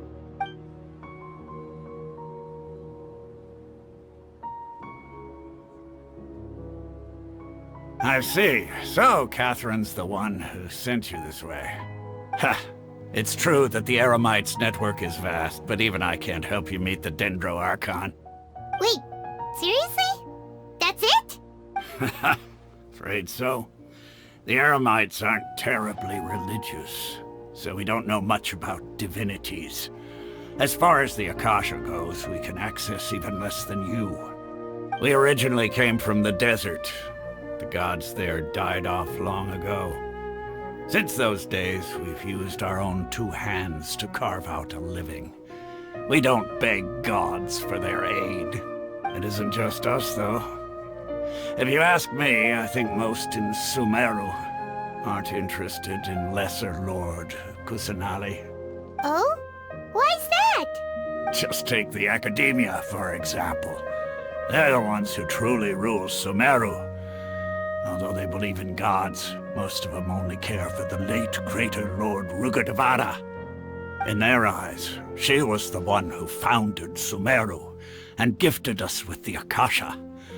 Lesser Lord Kusanali just happened to inherit her legacy. Because of the Academia's influence, most citizens are more familiar with Greater Lord Rugadavada and hold her in greater esteem. Not to mention that Lesser Lord Kusanali never makes an appearance, and the Academia never announces anything about her. As far as the people of Sumeru are concerned, she's just a god that exists. And that's all. Really? Aw. After hearing all of that, Paimon sort of feels bad for Lesser Lord Kusanali. Ha! But who knows? We're all just guessing when it comes down to it. Besides, I'm sure the God of Wisdom doesn't worry about her reputation among people like us. All right. Well, thanks for the info, Asfand. No problem. Always happy to help out the Adventurers Guild.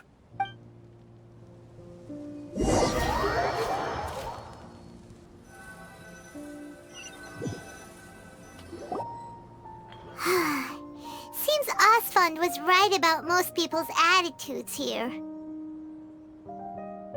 Not only are they not interested in the Dendro Archon, they even say stuff like, if the Akasha doesn't think I should know, then I don't need to know about it.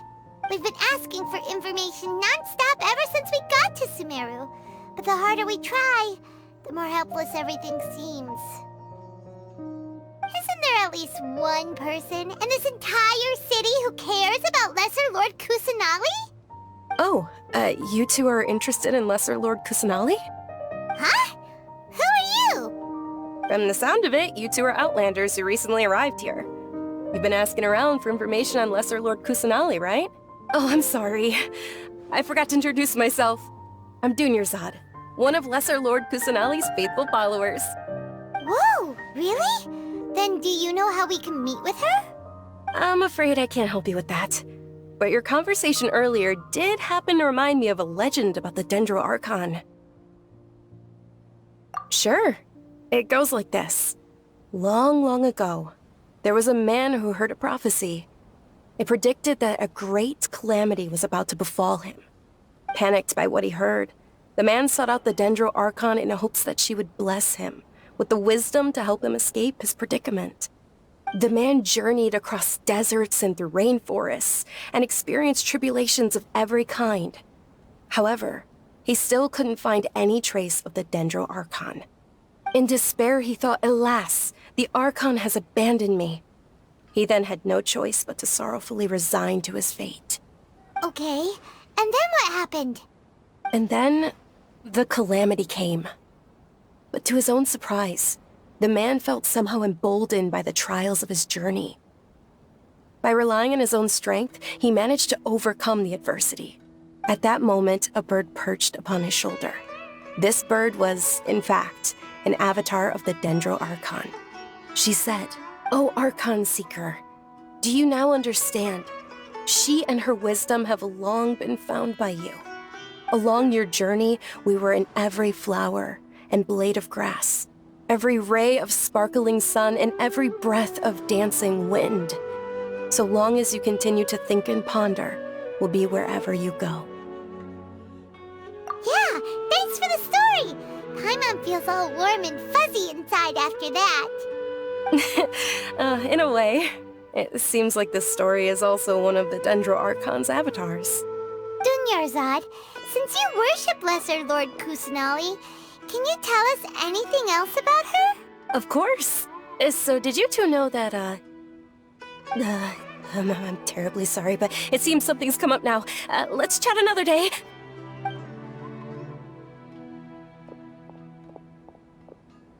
Hey, wait!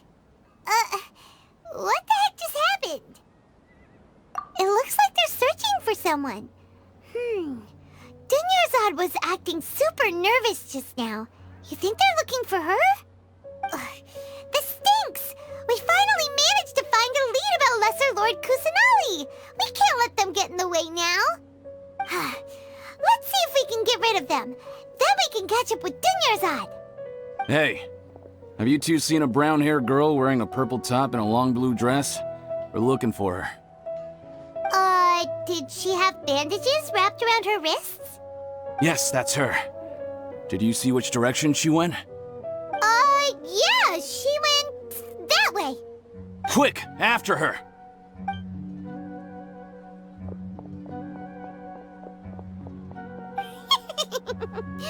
That should keep him busy for a while. Let's hurry and find Dunyarzad. There you are, Dunyarzad. We thought you might have been long gone by now. Oh, it's you two. Oh, you startled me there. You can relax now. We threw those people looking for you off the trail.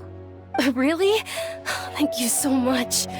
Unfortunately, I believe there's still more of them out there looking for me. Uh-oh, looks like there are some coming this way. Huh?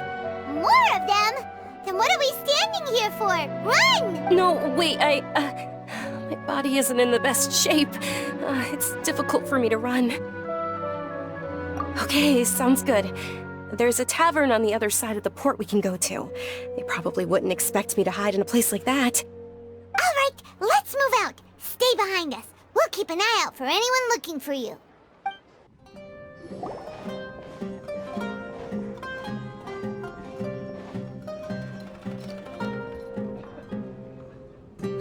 We made it. Oh, they shouldn't be able to find us now. Wait, stand down, Dia.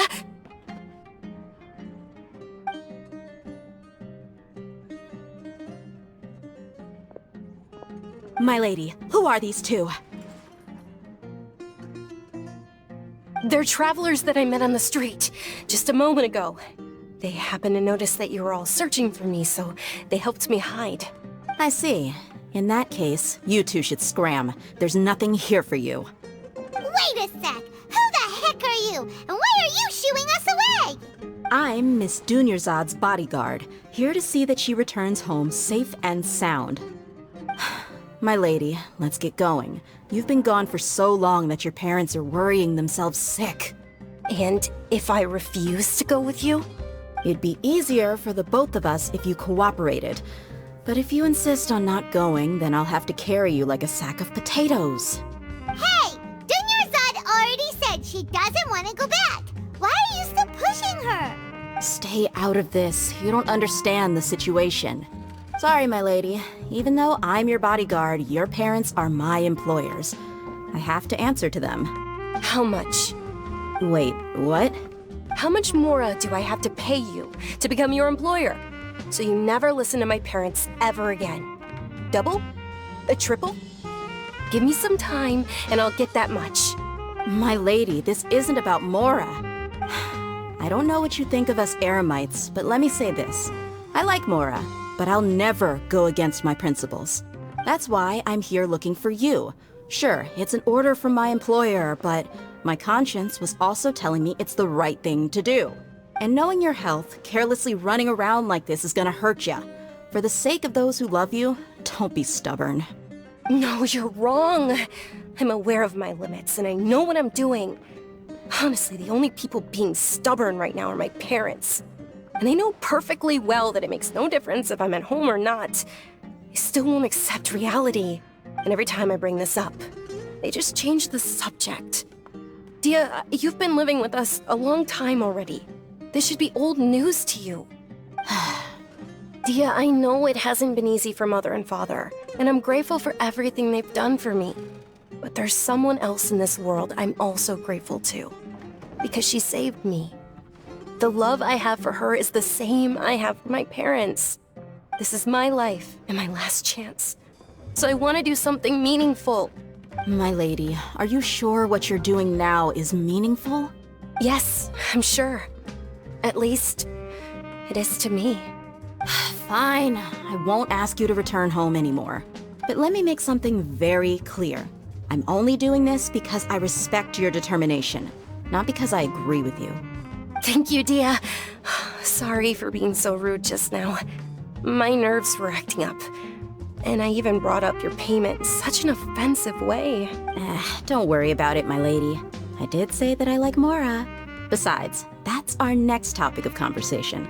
Today's little excursion caused such a ruckus that every single bodyguard at the estate was deployed. It wouldn't be easy to hide things from your old man. Since this definitely won't be your last escapade, here's a little tip.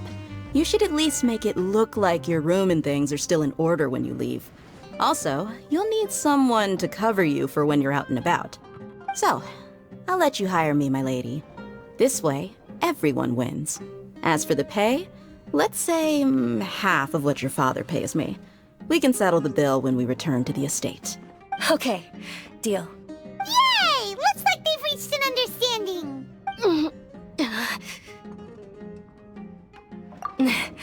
I'm fine, really. I just feel a little tired now that things have calmed down. My lady, stop trying to look tough. We're already in a tavern, so let's rest up and grab some grub. I'm sorry for worrying you two. If you don't mind, I'd like for you to join us.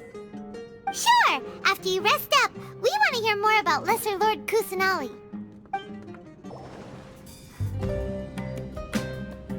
Ha! Well, if it isn't Dia.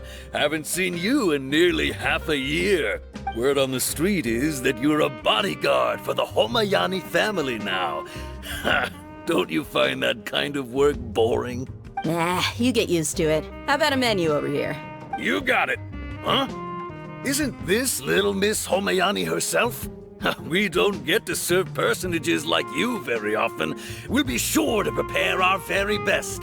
Thank you, sir, but there's no need. I don't have a lot of Mora on me, and I really ought to save as much as I can. But please bring these two the best food you have. They're my new friends, so I want to be a good host for them. Yeah, we're already super grateful for everything you told us about Lesser Lord Kusanali. How about our coconut charcoal cakes? They're our signature snack, and they run cheap. Look, other customers over there are eating some now. They look kind of burnt and dry. Paimon will pass. Hey, come on! Paimon has personal preferences too, you know.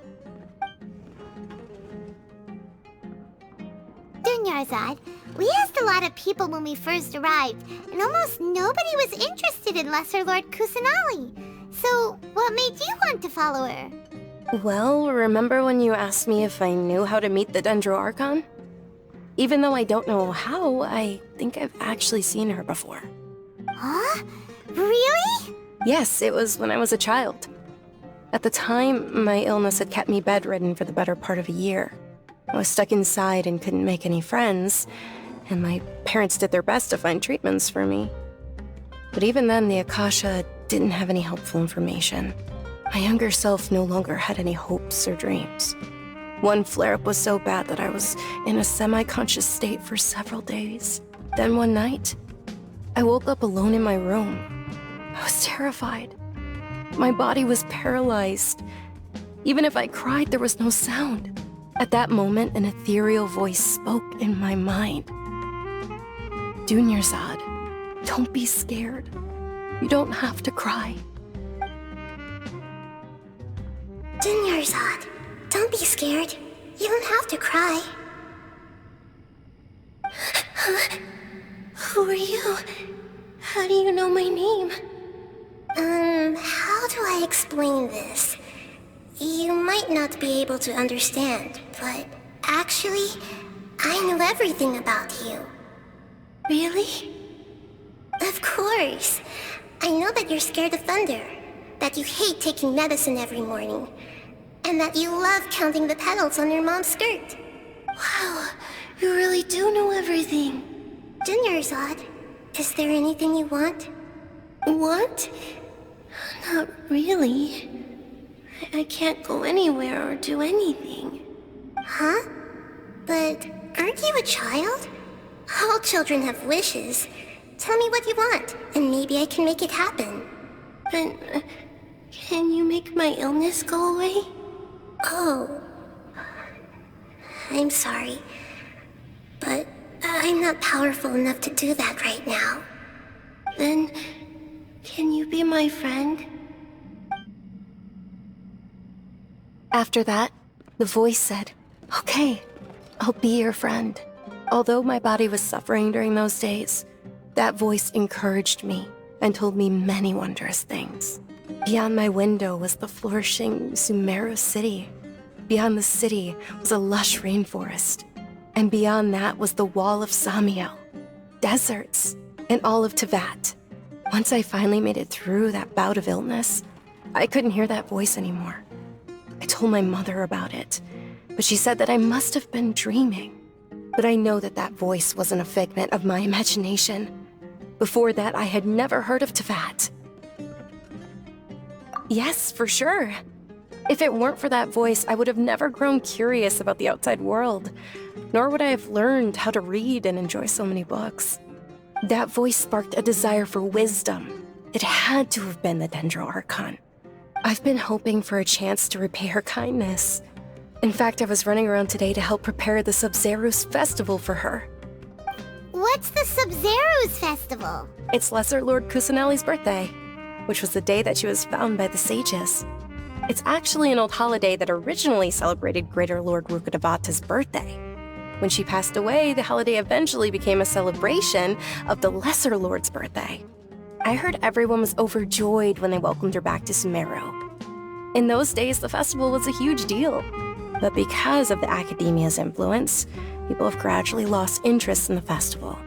The Academia actively participates in Sumeru's many holidays dedicated to Greater Lord Rukkhadevata. But when it comes to the Sub-Zerus festival, forget any funding.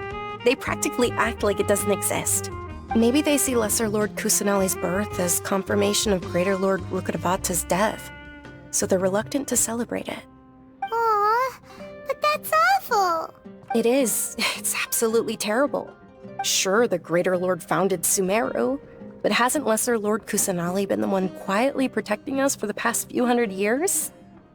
Just remember that we're still out in public. Don't get too carried away now. I know that people over by the Grand Bazaar still hold the Sub-Zero's festival to this day. But I hadn't met any of them before, so I was never able to contribute. But recently, I made a friend who also follows Lesser Lord Kusanali. I gave her my savings because I wanted her to throw a wonderful festival this year. That's the least I could do for Lesser Lord Kusanali. Hold on, my lady. Does this friend happen to be Nilu, the one who sends flowers to the estate? Yes, that's her. I saw her leaving the other day with a nervous look on her face. It seemed like she was hiding something in her arms. Did you give her something?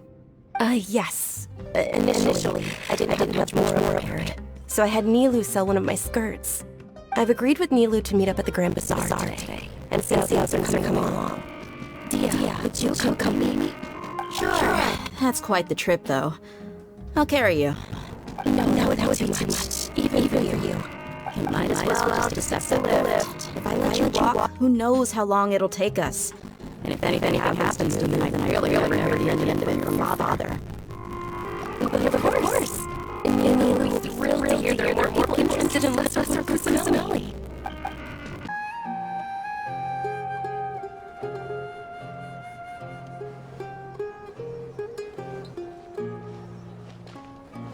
Sorry I'm late, Nilu.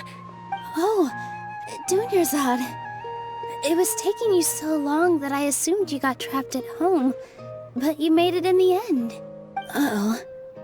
But if Dia's here, that means you got caught, right? You could say that, but everything worked out. She's on our side now. Not completely. Oh, and who are these two? Oh, meet the Traveler and Paimon, my two newest friends. They're visitors who just arrived at Sumeru City and are looking for information on Lesser Lord Kusanali. So you're followers from another land? Oh, really? Well, that's okay. You're still invited to the Sub-Zero's festival. By the way, Dunyarzad, we've already started decorating the Grand Bazaar. It looks spectacular. Thanks to your generous contribution. You're very welcome. It's the only thing I could do. Do you still have enough Mora? Probably? But don't sweat it. We've already finished renovating the stage. Come on, I'll show you. Dukes is the best stall. Wow! This place is amazing! Not bad.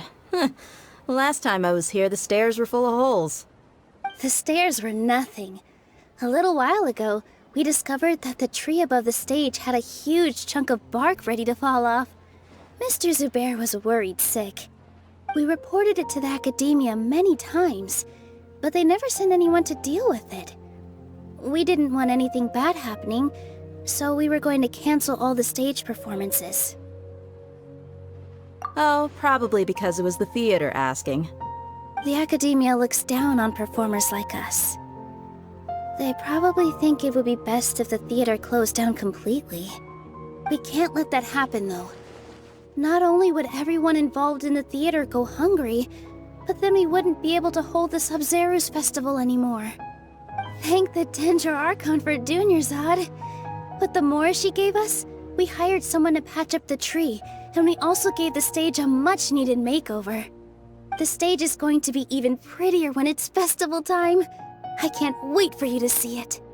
And I can't wait to see you on the stage. You've been practicing so long already. It's almost time for your dream to become reality. It's our dream. I'll do my best for the two of us. Nilu, what are you gonna be doing at the festival? She'll be dancing the dance of Sub-Zeros, the most important performance at the Sub-Zeros festival. Dunyarzad, have you told him the origin of this holiday? I only told them about the Greater Lord and Lesser Lord so far. Okay, then I'll tell you two about how this holiday came to be. According to legend, The Sabzeruz festival was originally the Goddess of Flowers' birthday celebration for the Greater Lord. A long, long time ago, on one of Greater Lord Rukkhadevata's birthdays, her friends threw her a celebratory banquet. Some of the gods got drunk. One started playing music, and the Greater Lord started singing, so the Goddess of Flowers began to dance. As she danced upon the grass, countless beautiful parisaras began to bloom wherever she stepped. Those brilliant purple flowers became her dazzling stage. All the gods clamored, "Oh, if only time could stop at this very moment." Huh? Really? Oh, you probably mean because all the gods in this story are no longer alive. Although they aren't around anymore, they're preserved in our tradition of dance. This outfit I'm wearing is apparently based on how the Goddess of Flowers looked. Though we're just tiny people compared to the divine, we still have to do our best to make sure that the birthday girl feels loved on her special day. Nilu, you of all people will definitely be able to convey our well wishes to the Dendro Archon. I also noticed that you went the extra mile and scattered parisaras around the stage. They symbolize the Goddess of Flowers, after all. It's just a shame that all the real parisaras went extinct after her death. Yeah.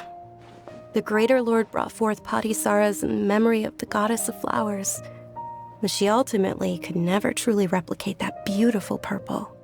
Thinking about the Goddess of Flowers dance makes me wish I could have seen it. If my stage were anything like that,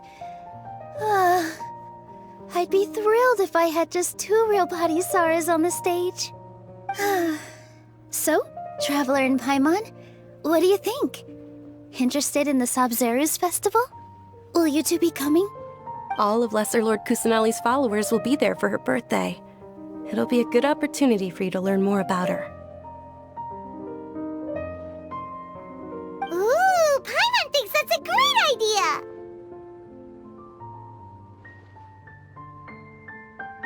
Hey, come on! There's nothing wrong with enjoying a festival. Besides, it's Lesser Lord Kusanali's birthday! She'll be happy to have more people who are celebrating it. So how about we all attend the Sabzeruz festival together? Dunyarzad, let me show you which stage decorations we've picked out so far. Traveler and Paimon, if that doesn't sound interesting to you, then feel free to explore the area.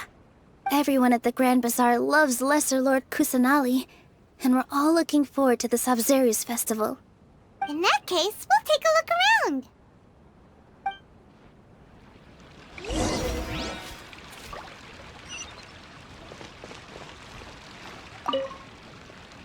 Whoa!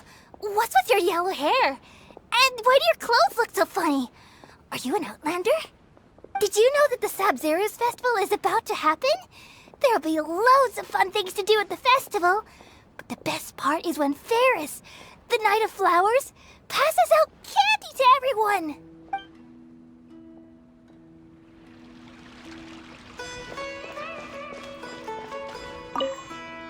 Ah, dancing at the Sabzeruz festival. You know, I also danced when I was younger. As a child, I even asked my grandmother why we performed the dance for the Lesser Lord when it was originally done to honor the Greater Lord. My grandmother said that Greater Lord Rukkhadevata is a beloved deity and honored by all. And Lesser Lord Kusanali is too. If the Goddess of Flowers ever knew Lesser Lord Kusanali, then she would certainly have wished to be her friend and hold celebrations for her too. The Sabzeruz festival has been losing its appeal over the years. That is, until a wealthy benefactor stepped in this year and brought the festival back to life. I heard she forked out a lot of mora to make it all happen.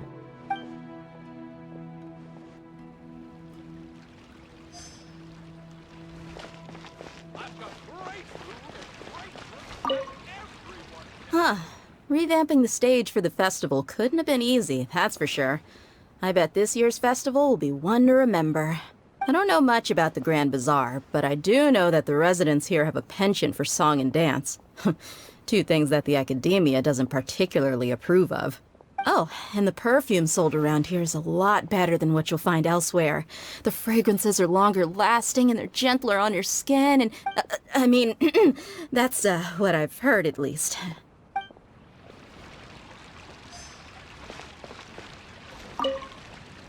Things are really shaping up, and there's a buzz around the festival this year. We're expecting people from all over to come by this year and buy things during the festivities. Don't be fooled into thinking that Sumeru City has the best of everything. Some festival snacks are only offered here in the Grand Bazaar. And when it comes to musicians, dancers, or singers, the Grand Bazaar's got the best of the best. Sure, those folks at the Academia might not like it, but what's a festival without song and dance?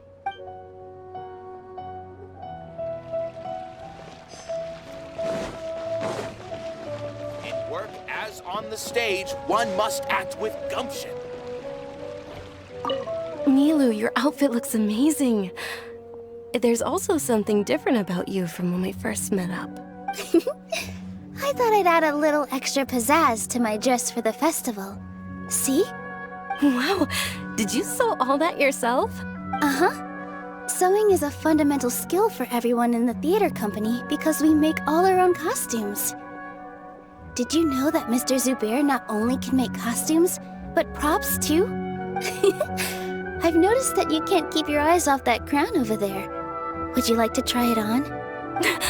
May I? Of course.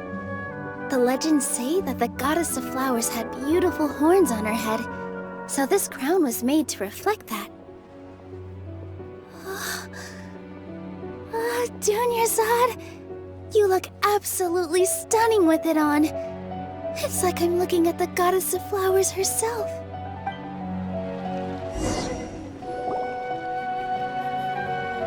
Hey! Is that who Paimon thinks it is? It looks like... Catherine!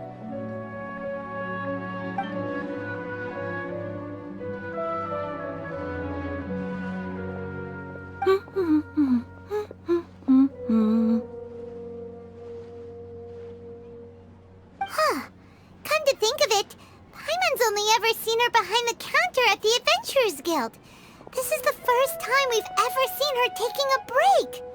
Hey, Catherine! Huh? Oh, hey! It's the Traveler and Paimon! What's shaken? Whoa! Break time Catherine sure sounds a lot less formal than usual. Paimon was still waiting for her to say Ad Astra Abyssosque. Sure. Standing behind the counter at the Adventurers Guild doesn't require any complicated functions. But saying and doing the same old things over and over again can get pretty monotonous. Like watching the same Fontaine movie day after day. But take you two, for example. You travel across Teyvat to enrich your lives and gain new experiences. Well, we enjoy traveling across Teyvat and all that, but we're mainly looking for clues about his sister. Yes, and you should keep searching. Sometimes the answers we're looking for aren't necessarily at our intended destination. Instead, they're found along the way. Huh. Haven't we heard someone say something pretty similar recently? Anyways, what brings you out here, Catherine? No, not particularly. I guess you could say that I'm loving the recent atmosphere here. If festivals bring happiness to everyone, then that's where their true value lies. Oh, it looks like it's about time for me to be heading back now. Alright, we'll see you next time at the Adventurers Guild. Oh, by the way, thanks for connecting us with the Eremites. We've already made some great friends in Sumeru City thanks to you. I'm sure you two will get along well with the people here. You've already been blessed by the element of Dendro after all. See you around.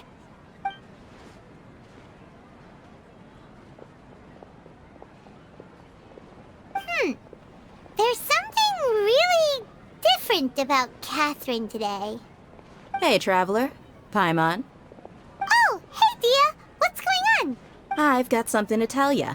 My lady knows you're looking for ways to meet Lesser Lord Kusanali, and she's been trying to come up with a way to help you. Well, I have an idea that might help. Are you serious? We'd love that! It might not necessarily pan out, so don't get your hopes up too much.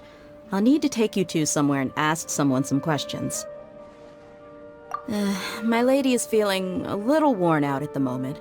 Nilu's found a place for her to rest. After I take my lady home, let's meet in front of the Citadel of Regzar. Sounds like a plan!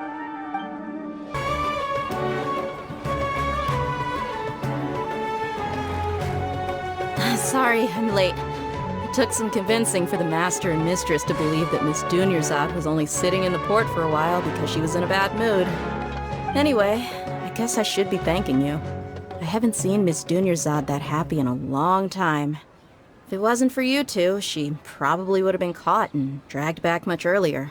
You sure sound a whole lot nicer than when we first met, Dia. Who would have thought you had such a soft spot for Dunyarzad? It's called being a professional. I'm a bodyguard, and I work for whoever's paying. Look, Dia's blushing. Listen, you two. I don't expect to be working for Miss Dunyarzad very long, but I hope to finish things on a positive note if possible. Let's cut the chit-chat and head into the Citadel. We'll see if the person I know has a way for you two to meet with the Lesser Lord.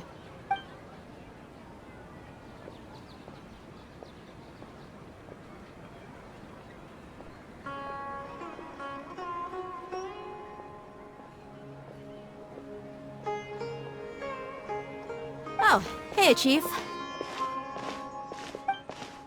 Ha, Dia! What are you doing here? And well, didn't expect to see you three together. I take it you all know each other already? Mm-hmm. We met this morning after the Adventurers Guild pointed us to Ozfon for more info. No kidding. Huh. So, where's Ruksha? I thought I'd help these two out by asking about the theft. Anything you can tell him? Rukshaw's gone over to the Academia. The Grand Sage recently ordered Sumeru City to begin bolstering its defenses, so people from all over have been called back to the city. Since you've already mentioned the theft, I suppose I might as well tell them what we know. Appreciate it, Chief. Theft? Sorry, what the heck are you guys talking about? Just recently, the Academia lost something, and there's a chance the item is connected with the Dendro Archon. This case might just somehow help you in meeting her. I suppose that's one way to look at it. But if you ask me, the case is more about the Academia than anything else. Let me fill you in. The Academia recently sent a convoy to pick up an important package from Aru village. Word got out, and the convoy was robbed on its way back. The Grand Sage took the whole matter very seriously. Not only did he dispatch the Matra, but also enlisted our help in the search for leads. All we know so far is that whatever was stolen is currently in Port Ormos. You two have heard of Port Ormos, haven't you? It's the largest commercial port in all of Sumeru. You can travel there by leaving Sumeru City and heading south along the river. The Academia's grip isn't long enough to reach all the way to Port Ormos, so the city's a little more laid back, meaning the population's also a mixed bag. You never know who you'll meet there. Apparently what was lost has a great deal to do with the Akasha, knowledge, and even the gods. I'm afraid I don't have any other details for you, though. If you're interested, maybe you could head to Port Ormos and ask around yourselves. If you want my advice, try introducing yourselves as students of the Academia once you're there. Are you serious, Chief? All the Academia students are in Sumeru City, you know. Why should they pretend to be students in Port Ormos? If you're also interested, just go there and see what happens. Count me out. I've got plenty of work to do here for the Homayani family. And take it from me, if you two really do decide to visit Port Ormos, you'd best watch your backs.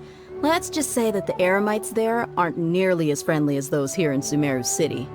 There are even some extremists who go around shouting slogans like, "Retake Sumeru for the Scarlet King."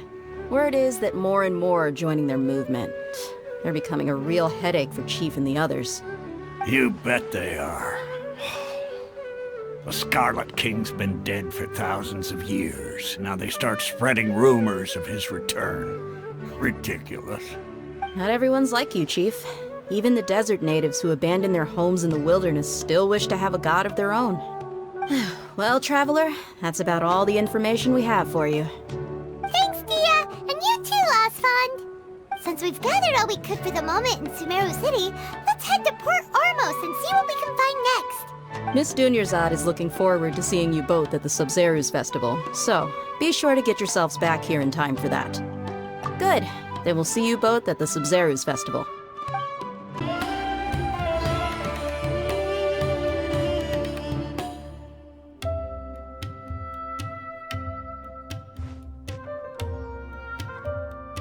Come and have a good look yourself. Traditional spices of the highest quality, made with pride and experience. You've got a deal. I can't thank you enough for always looking after my business. Believe me, I'm not making this up.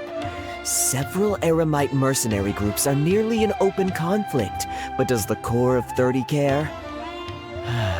And that's not all. Did you know that... Wow!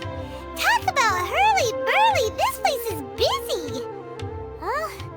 Guess that's only to be expected for the largest port in Sumeru. Maybe it's because of what Dia told us earlier, but Paimon can't seem to shake the feeling that there's also danger lurking in these crowds. Ooh. Let's get our bearings so we can start looking for leads. We know that whatever the Academia lost is related to the gods. But other than that, we don't have much else to go on. Osfund told us to try posing as Academia students while asking around. Paimon checked the Akasha on the way here, and the Academia doesn't seem to have any research facilities in Port Ormos. Paimon doesn't get it. Won't we look even more suspicious going around saying we're Academia students and asking about the stolen item? Well, given all the people that come through here every day, if there's any information to be found, Paimon bets we could find it in the market. Let's ask around and see what we come up with.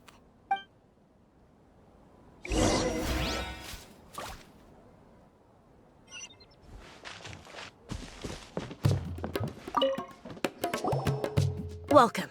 Welcome. How can I help you two? Hi there. We would like to ask you a question.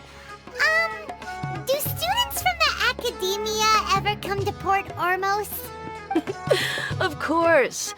Especially around this time of year. Students from Sumeru City that are about to graduate often come to Port Ormos to cut loose a little. Many people often talk about how hard it is to get accepted into the Academia, let alone graduate. But those who finish their studies and go on to become full-time researchers at the Academia have it even harder. Sure, we may not be Sumeru City, but Port Ormos offers beautiful scenery and a stress-free environment. Some even say it's good luck to come to Port Ormos, so students and researchers come flocking here when things get to be too much at the Academia. You see over there? Those are students from the Academia. They've been looking worried and miserable ever since they got here a few days ago. If you ask me, the life of a merchant is better. So long as the Akasha teaches us what we need, then life is good. Those students seem to be discussing something. Let's see if we can listen in.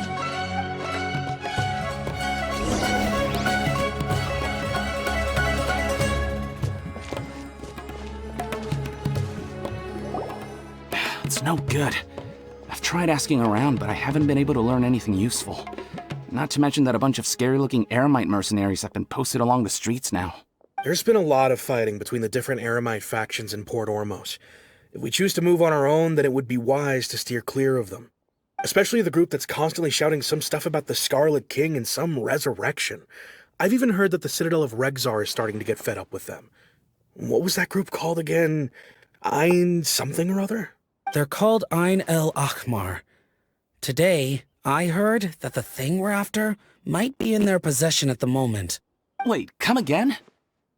Don't you see? Many of the Eremites in Port Ormos deal with trading this kind of thing. They're usually pretty wary of outsiders, but not so with students of the academia.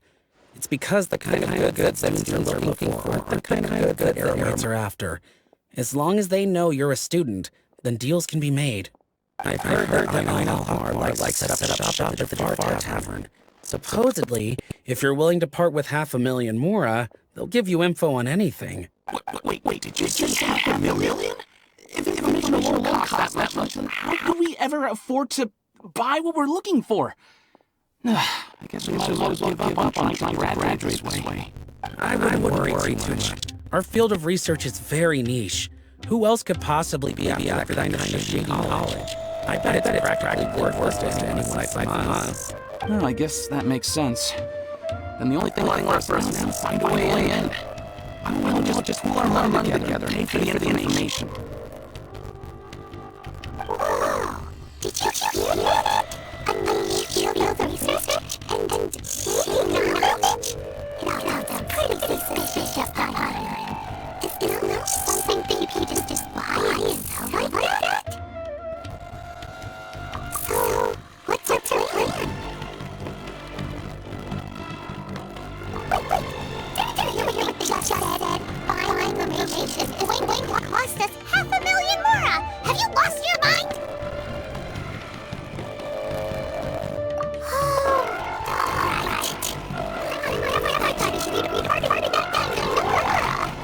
If you know what you're doing, then we should give it a shot.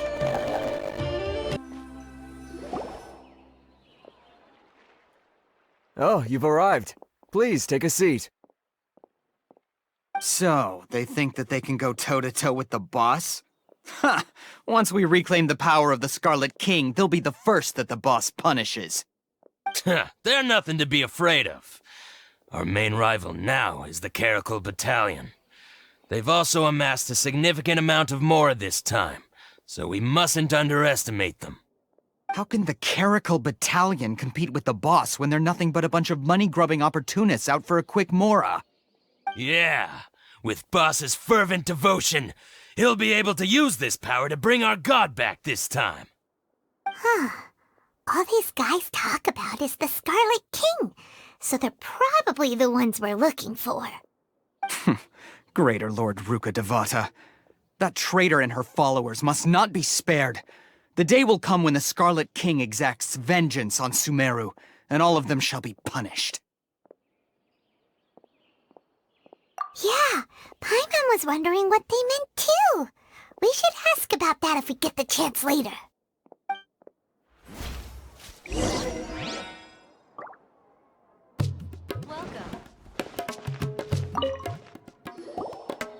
Huh?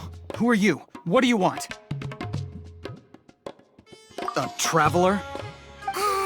Now's probably not the time to talk about that. Didn't the students say Eremites are wary of outsiders? A student? What's a student from Sumeru City doing in Port Ormos? Ah, well, if it's info you want, you've come to the right place. The question is, can you afford it? I can't stand to see so much more go. But there's no other choice right now. Here, this is the merchant's address. Whatever you're looking for, you'll find it there. Well, what are you waiting for? Oh, that's right! We heard you mention the Scarlet King just now. We're actually interested to know more because we're, archaeology students! Fine.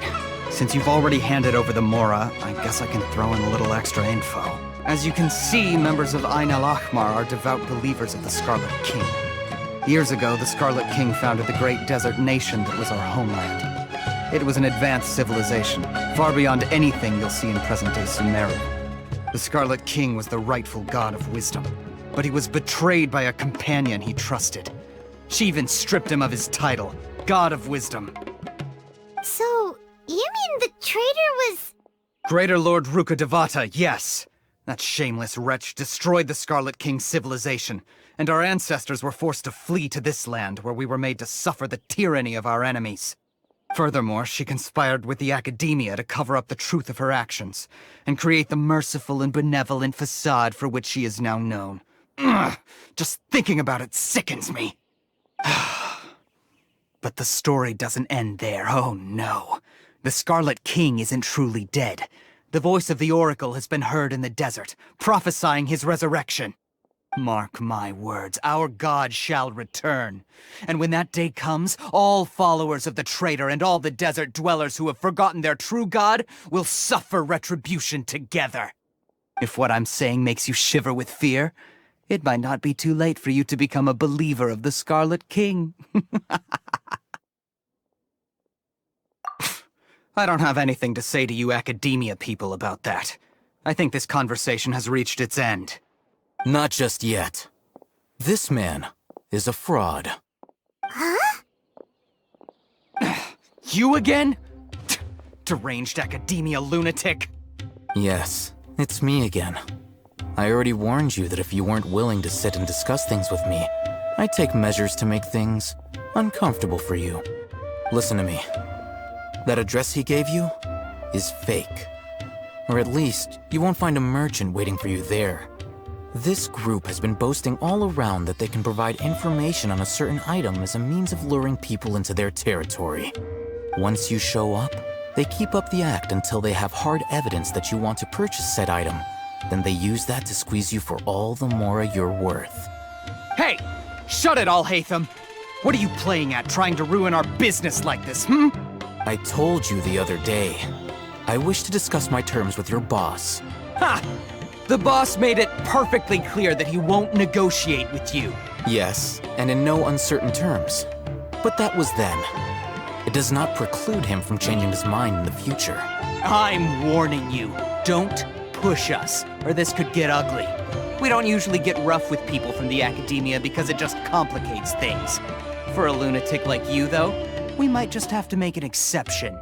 If you're suggesting that we escalate this from a verbal exchange to a physical one, I accept. After all, even the Archons used war to negotiate the ownership of Tevat.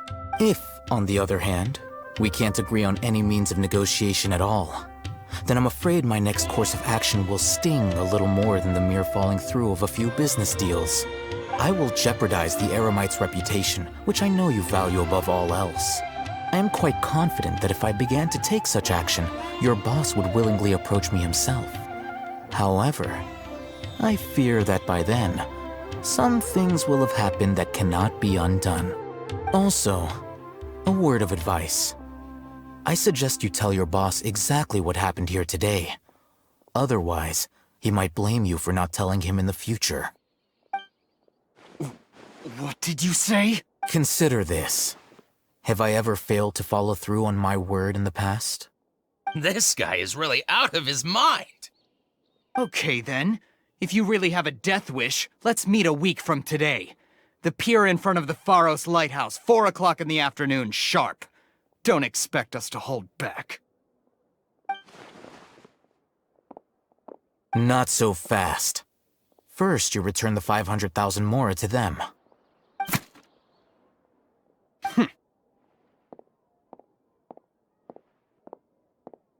Please, I beg you, don't provoke them. We can't afford any trouble with this crowd. They haven't even paid for their food yet. Ah, Mr. Iman. There appears to be fewer staff in the restaurant recently. This wouldn't happen to be because they're all busy spreading the word to the students, would it? Well... Someone who chooses to do business with a group like that really can't afford to get so flustered the instant someone confronts them about it. Consider the meal compensation for our silence. I'd say you're getting an excellent deal. Whoa, did you see that? He not only got us our Mora back, but sent the Emirites running too! Plus, he seems to know a lot about what's going on around here. Let's catch up with him and ask some questions! Wait up! It's Alhaitham, right? What do you want? No need for thanks. My goal was to get to them, and you two gave me just the opportunity I needed. We're even. Oh, I advise you to keep your distance from them. Since they weren't able to make off with your Mora in the end, they might harass you again in the future. All right. Goodbye. Hold your horses! We still have something to ask you about! Since you tore through their scam right in front of them, you must know the real story about certain something, no? Who exactly are you two? And why are you inquiring about that? A student. Right. Look, you should know that those thugs conducting business with you had nothing to do with your lie. Huh? Oh, yeah! He's really strong. Weren't you saying something about a physical exchange? We can help with that. He doesn't even have a vision. Forget it. Maybe not, but he can still use elemental energy. Otherwise, there's no way we'd go asking for info from from guys like that. Those high-headed thugs are definitely gonna bring a lot of backup for your next meeting. Even if you don't go alone, you won't regret taking us with you.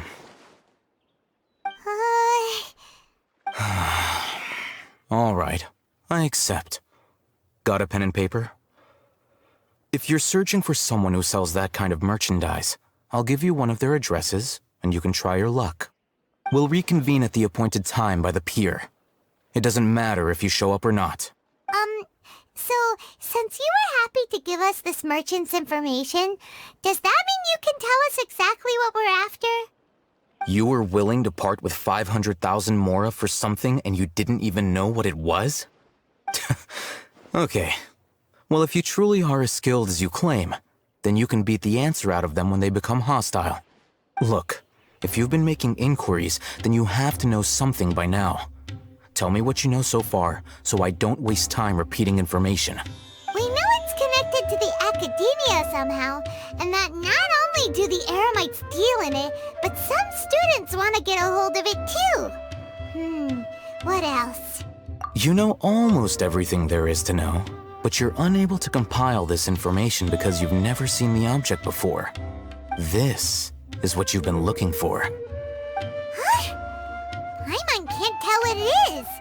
It looks like some kind of ornament. This is a knowledge capsule. To put it simply, it's a vessel that can store a fixed quantity of canned knowledge. It's like a miniature Akasha. Anyone who links it to their personal Akasha terminal instantly becomes privy to its contents. Correct. Anyone. Unlike the Akasha, which heavily regulates who can access what information, knowledge capsules confer their contents without any requisites. That's amazing! It's essentially a convenient and harmless vestibule for knowledge. Unfortunately, it's illegal in Sumeru to privately possess or trade them.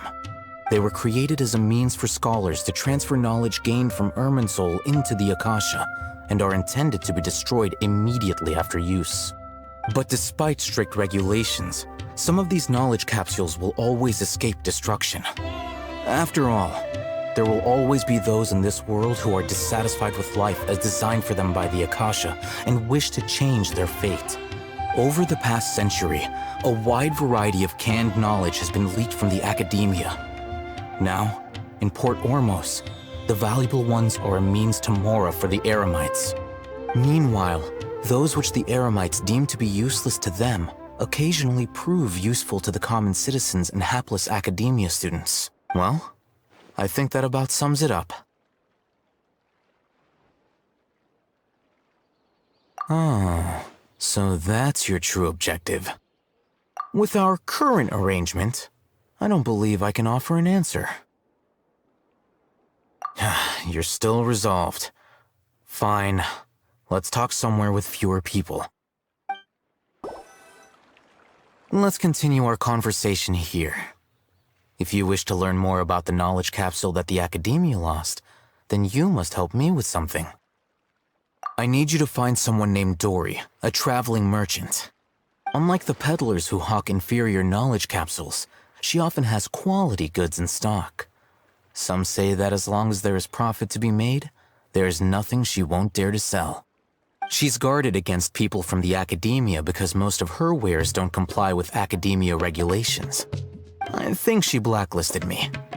I met with her informant, but it soon became clear that they had no intention of letting me get any further. Become one of Dory's customers and earn her trust. This is my condition for further collaboration. Why do you want us to meet with her? Until you complete this task, you don't have question privileges. Fine. So how do we go about doing this?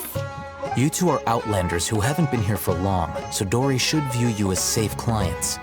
I'll give you the informant's address and their contact password. Beyond the password, though, I have no way of knowing what other tricks she might have up her sleeve. You'll have to improvise. This is kind of nerve-wracking. The true challenge begins after you meet her. She has a keen nose for Mora and a shrewd eye for wares, and she only likes customers who she deems to have good taste. I'll prepare some funds for you. Buy her highest quality wares and earn her approval. But we only just saw a knowledge capsule for the first time. We don't know how to tell which ones are good and which ones are bad. Is that something we can learn quickly? That's true. Have you two heard of elemental sight? Oh, that's a surprise. Guess I'll have to hold you in higher regard. Anyway, that ability should resolve your issue.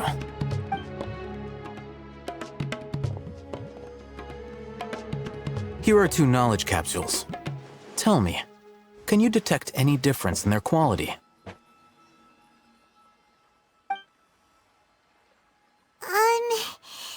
They look the same to Paimon.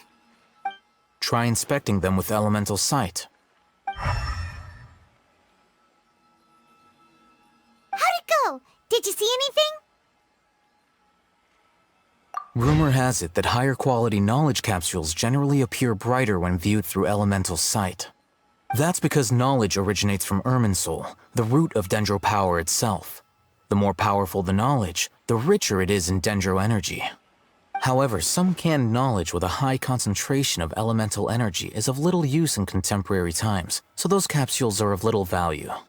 Using elemental sight is merely a stopgap measure, but it should suffice for earning Dory's trust. That sounds pretty impressive. Here's a sheet with the informant's location and contact password, and here is the Mora for purchasing canned knowledge. Don't be cheap. You'll need to spend to catch Dory's eye. If there's any Mora left over, just keep it. Oh, and be sure to exercise some caution. There have been Matra present in Port Ormos lately. Your efforts will be for naught if they catch you. Matra? They belong to the Academia's regulatory body. They also handle cases of illegal canned knowledge transactions. Like I said, the Academia has banned both their trade and possession. The Matra are razor sharp. You're in for nothing good if they lock their sights onto you. If you two want to back out, now's the time. Okay, then we have a deal. If you succeed in your dealings with Dory, come find me at the Wikela Funduk. We'll have an open discussion then. Hello. What are you two looking to buy? Wait, are you sure you're remembering that right? Paimon doesn't think it was that on the paper. What a unique palate. We have unripe hara fruits, but we usually keep them in the back. I'll have someone escort you. Following the paper got us past the first round. Ronak, these two want to buy unripe hara fruits. Show them to the warehouse. Got it. You two, please follow me. Before I retrieve your products, I need to confirm a few things. Please forgive me, but we may not have sufficient stock for you today. Earlier, many of our hara fruits were taken by mice.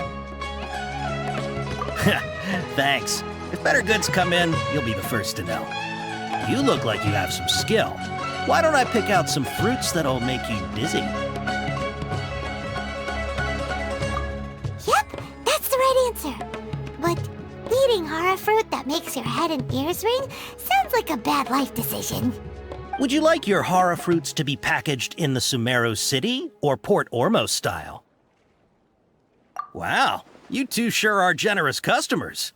We'll be sure to package your products beautifully. Okay, everything has been confirmed. Miss Dory is waiting for you up at... Shoot, it's the Matra! Run!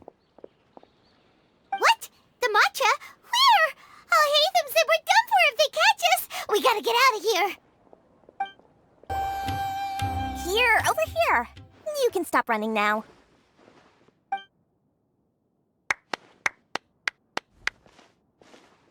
So you were the one who was calling out to us just now. But, are we definitely gonna be safe here? These two good customers wish to buy some horror fruit, Miss Dory. And if there's nothing else, I'll just excuse myself. Oh, very good. Thank you. Huh? Wait, you're Dory? Paimon sure thought you'd look a whole lot scarier. Hey, what are you trying to say, Princess Pea-Brain? I can be scary enough when I need to be, believe you me. If you don't watch what you say, then you can forget about doing any business. But it seems you two have actually done pretty well so far. Not only did you manage to find the informant, your reactions were also pretty sharp. You don't really look like criminals or anything, but I bet my Mora that you've been involved in some shady dealings, haven't you? Paimon's not sure if that's supposed to be a compliment, but we'll take it. I can't risk doing business with people who start huffing and puffing after just a few paces. No matter how much Mora they might have. Not only will they get caught by the Matra, but they'll also get us into trouble. As decent folks trying to run an honest business, we don't need any of that. Wouldn't you agree? So that's why I prefer to have customers like you. It's your first time here, but don't worry, I won't ask too many questions. Even if you wish to buy enough knowledge capsules to decorate your house with, please, knock yourself out. As long as you have lots of round, shiny Mora, then we're all good. Ah, yes! Go ahead. Help yourselves. Voila! Wow, she has a trove of knowledge. She'd probably be in serious trouble if the Matra caught her with all this. What kind of products do you seek, my dear customers? Don't worry, I'm not interested in your reasons for buying. Or offer some suggestions. Take this one, for example. An analysis of the sociological ideology and dialectics of the Hillturls. Only 3 people in all of Tevat have ever studied it, making it extremely rare. It's on sale now, 350,000 Mora. Yeesh, who would want to be used for that topic? Or how about the architectural styles and construction methods of Tevat in early avant-garde period? With this one, you become an expert in historic architecture preservation and find well job in wheelie animation. Ooh, now this could be useful. 2 million Mora and it's yours. No discounts. Whoa! Of course, you are free to put whatever your heart desire. The contents and prices of each knowledge capsule are indicated in small text on the body of each one. Down the bottom. Alright, let's try the method that I'll hate them mentioned.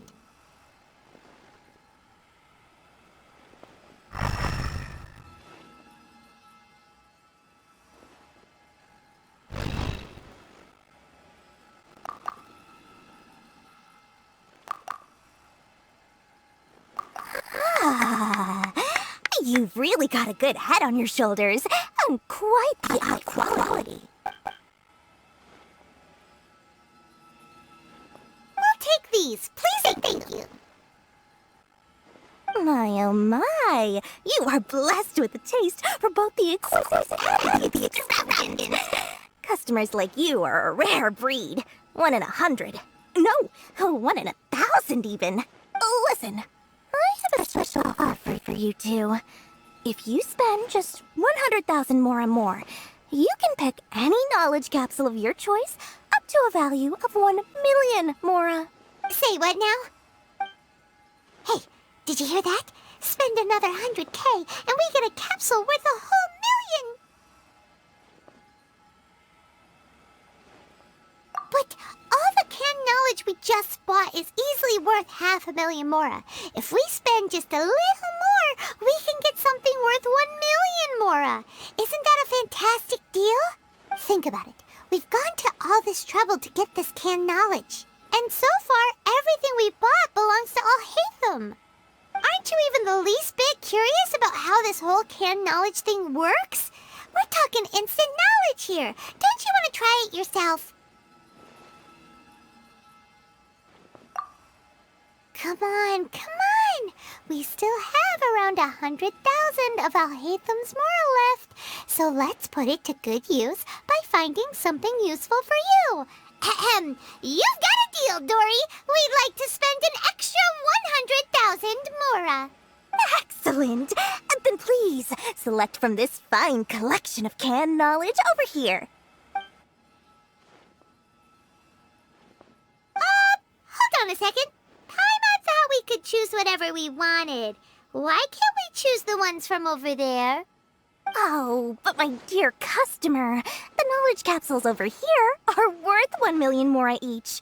I'm sure discerning customers like yourselves will be able to find something to your liking. Please, take your time. Uh-oh, Paimon has a bad feeling about this. Let's use Elemental Sight again to check these.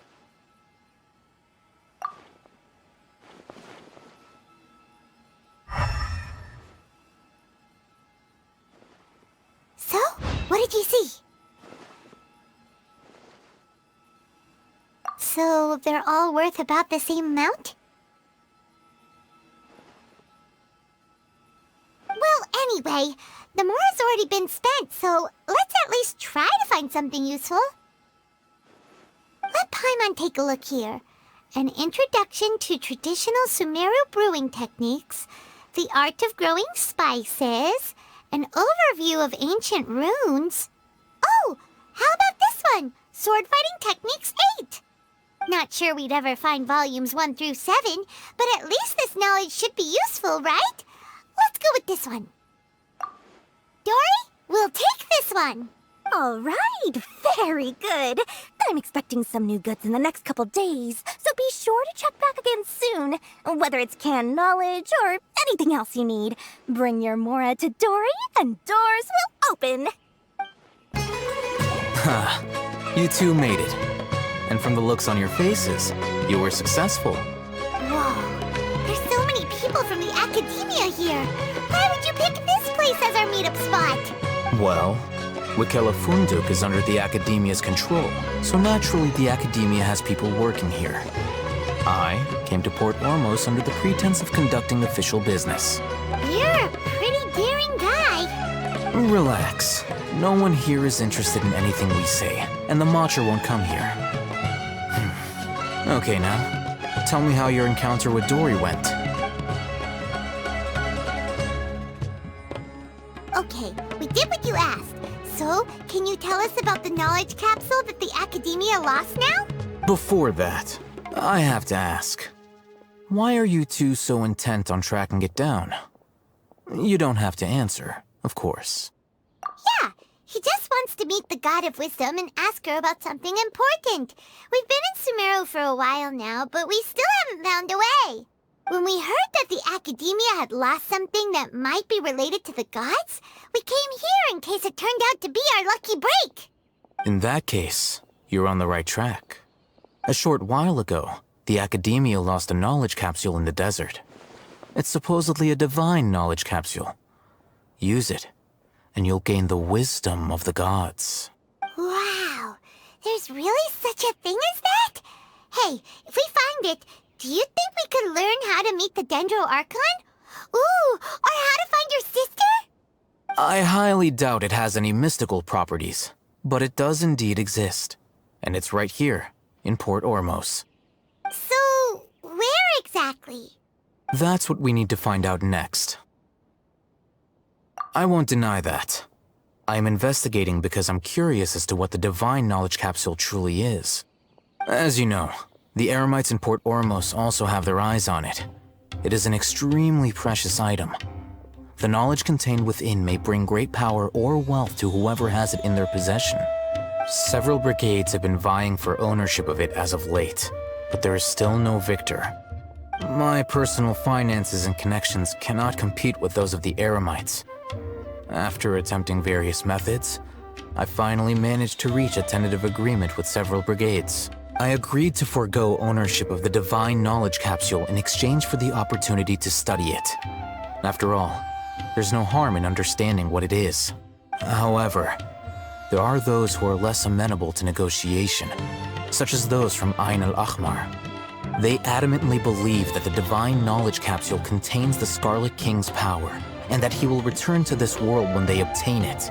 They refuse to let anyone from the Academia tarnish their deity's soul. So you kept hounding them because they refused to cooperate with you? Yes. Ain al-Ahmar isn't exactly wealthy, but its members are determined to get that capsule by any means necessary. To that end, they've resorted to many methods more foul than fair in order to amass sufficient funds. So, I've been sabotaging their business to force them into negotiating with me. The Divine Knowledge Capsule should be up for a secret auction within the next few days. Each brigade will place their own bid, and the prize will be covertly given to the winner. To ensure the capsule's security and to evade the Matra's notice, the winning brigade will not publicly disclose their victory. Unless I know whose hands the Divine Knowledge Capsule ends up in, my agreements with them will fall through. Dory is the most reliable source of information, but that avenue was previously closed to me. With you on board now, the situation is different. In other words, you wanted us to befriend Dory so you could find out where the Divine Knowledge Capsule is. Yes, you can say that. But this arrangement harms none of us. The day after tomorrow, go back to Dory and try to purchase information on the Divine Knowledge Capsule's whereabouts. If she has no information, wait 2 days and approach her again. If I get the opportunity to study the Divine Knowledge Capsule, I will relay my findings to you. Will that suffice as compensation? Okay, then we'll meet up in 2 days. Alhaitham, before you go, we actually bought a knowledge capsule for ourselves, but we're not sure how to use it. You two want to try using a knowledge capsule? Sure, I can teach you. Doing so right under the Academia's nose is a bit problematic, though. What do you say we head to the outskirts of town? All right, this place works. Show me the capsule you purchased. Here. Sword Fighting Techniques 8. Huh. A combat class knowledge capsule. This class is something of a rare find these days, since most have been taken by the Eremites to augment their battle capabilities. Really?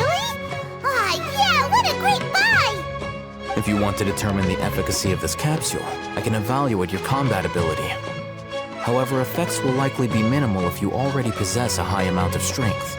We can conduct a controlled experiment where you fight 2 battles, one before using this knowledge capsule and one after. While you fight, we can use an Akasha terminal to monitor your various physical parameters. There may be variances in your physical strength between the 2 tests, as well as a disparity in your opponent's abilities. But don't worry, I'll run statistical analyses afterward to mitigate any confounding effects. Wow! Alhaitham! You must have been one of those guys at the Academia who got top grades on everything. Paimon's curious about something, though. You definitely weren't one of those students who needed canned knowledge to graduate from the Academia, right? So why are you risking getting caught by the Matra for this capsule? When you are unable to understand a researcher's actions, most cases can be attributed to curiosity. This is but one theory. Sounds like you're trying to avoid the question. All right, let's begin the test. Just fight as you normally do. All right, I'll link your Akasha terminal to record data. The next step is to use this knowledge capsule. Hold it in your hand. I'll help you establish a connection with it so you can activate its power.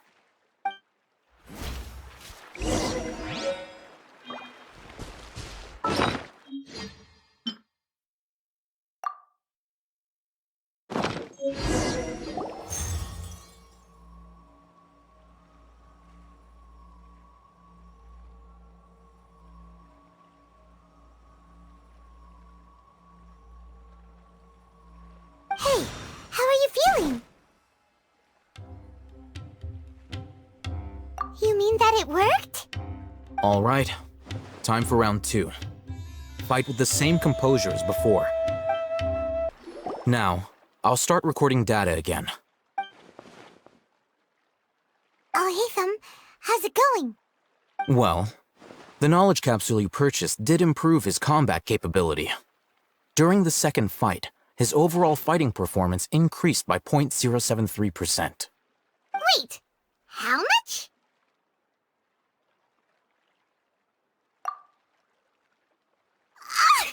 Dory's such a jerk! She totally scammed us! 1 million Mora? This thing isn't worth a tenth of that amount! Of course, this could be because he is so powerful that the capsule's contents were unable to produce a substantial increase. At the very least, this test allowed me to gain more insight into you two. Our deal seems increasingly worth my investment. I'm heading back to Akela Funduk. I await your response in 2 days' time. This is Mora for when you ask Dory for information. Pay her as much as she requests. Here, over here! Oh, welcome back, my loyal patrons. What can I do for you this time? You name it. Can knowledge, supplies, or anything else you need. I'll find a way to get it. Where there's a waterfall of Mora, there's a way. Can you really get us anything we want? Anything at all? Uh-huh. So it appears that canned knowledge alone is no longer sufficient for your opulent appetite. Then please oblige me. Tell me what you have in mind. Oh! I knew customers with pockets as deep as yours would undoubtedly crave something more profound than ordinary canned knowledge. But you know, that kind of information isn't going to be cheap. After all, I had to work really hard to weasel my way into the auction site. Not to mention that if anyone found out that I was the leaker, I would be in big, big trouble. But how can we be sure your information is accurate? Paimon's curious how you just happen to have this kind of info the moment we need it.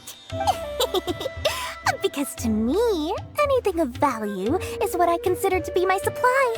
Therefore, I must always be aware of what's hot on the market in order to secure more sales. As for the information's authenticity, well, you've no need to worry about that. I used a camera to take a picture of the transaction.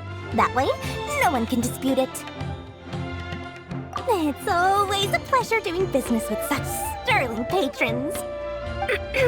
Now that you've paid in full, here's the scoop. The Divine Knowledge Capsule was purchased yesterday by a certain Misery, the leader of Ain el-Ahmar. Ain el-Ahmar? You mean the Eremites who worship the Scarlet King? Ah, so you're already familiar with them.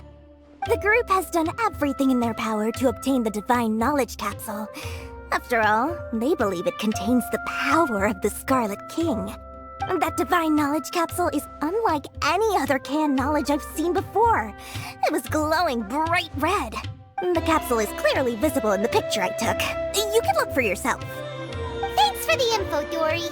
Please, it's my pleasure. It's all thanks to discerning customers such as yourselves that my efforts yesterday were not in vain. Please, don't hesitate to contact me if you ever need anything else in the future. Mora for Dory opens doors. Alhaitham, we got the info you wanted. Really? All right. Let's hear it. Dory even gave us evidence to verify the intel. Have a look. Huh, look at that. Clear as day. It must have taken some guts just to infiltrate the scene of the Eremites' transaction. But then to get close enough to take a picture like this. Bold move, Dory. Very bold move. All right. The person in this picture is indeed Misery, the leader of Ain el-Ahmar. And the glowing red capsule he's holding appears to be the Divine Knowledge Capsule. In which case, if we play our cards right, when we confront them next week, we should be able to force them to show their hand.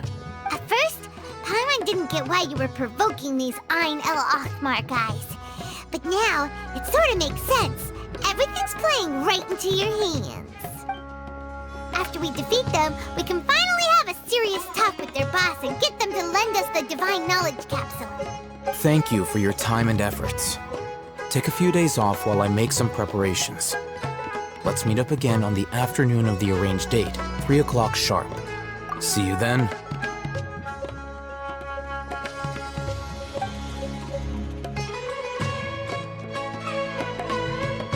Oh, Haytham sure is taking his time. Where could he be? Oh, there he is. Sorry to keep you waiting. Let's head to the pier in front of Faros Lighthouse. Yep, let's go. Haytham. I knew you were crazy, but I didn't know you were crazy enough to actually show up. It was I who demanded that these negotiations take place. I was more worried that you might go back on your promise. But to your credit, it appears that you're sticking to your word. This is turning into quite an occasion. I also brought some backup. I assume you don't mind. Backup? Aren't you the brat from the restaurant the other day? You've come to support this lunatic because he helped you out? Fine, your funeral. I'm not going to mince my words. Once we're done with you, you'll be nothing more than fish food. Get 'em, boys!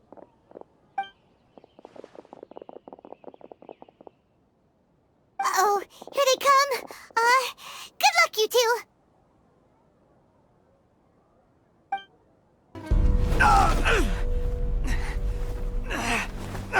Academia scum!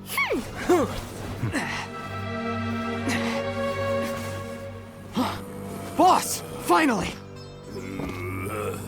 Did you use it? Great! Now we can...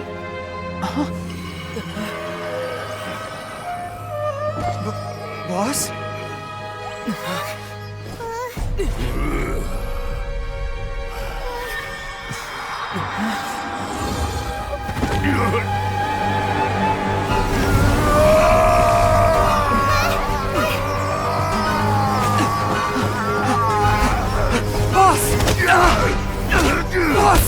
What's wrong? What happened to him? We have to cut his Akasha connection, now.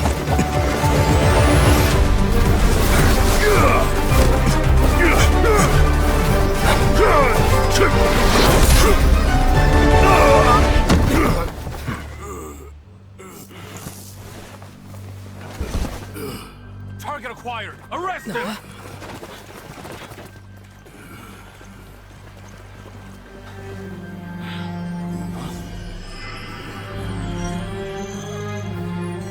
Do not impede our work. Is that understood, Al-Haytham?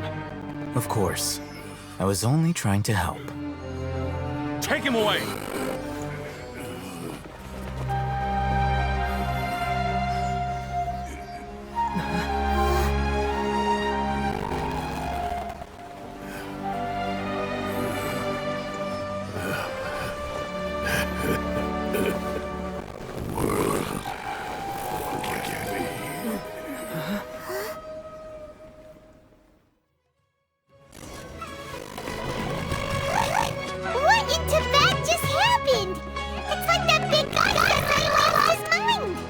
Looks like he used the Divine Knowledge Capsule.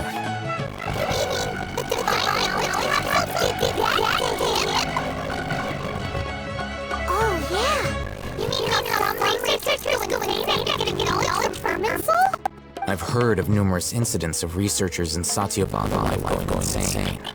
The state then is now suggests that this is a similar situation. This Divine Knowledge Capsule does appear to be linked to the gods, but beyond that, it doesn't seem anything the rumors suggest.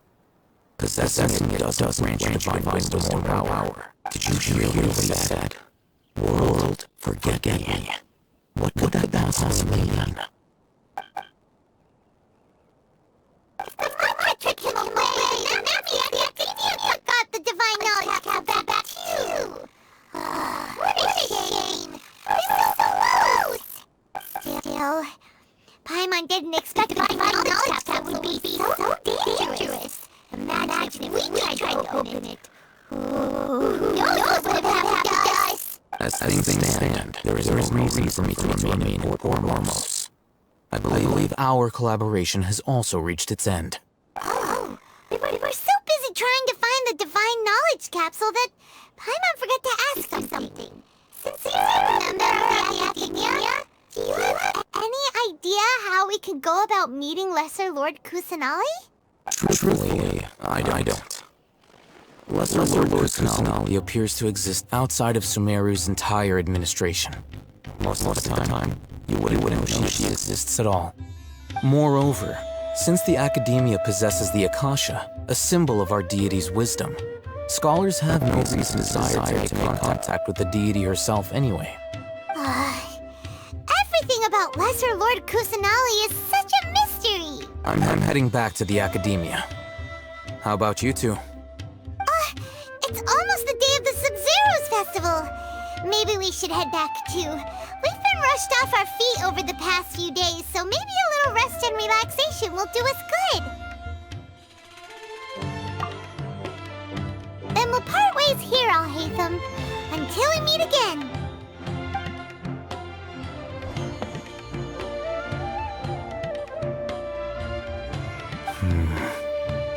Now, do I deal with this thing first? Or should I produce the report that the higher-ups require?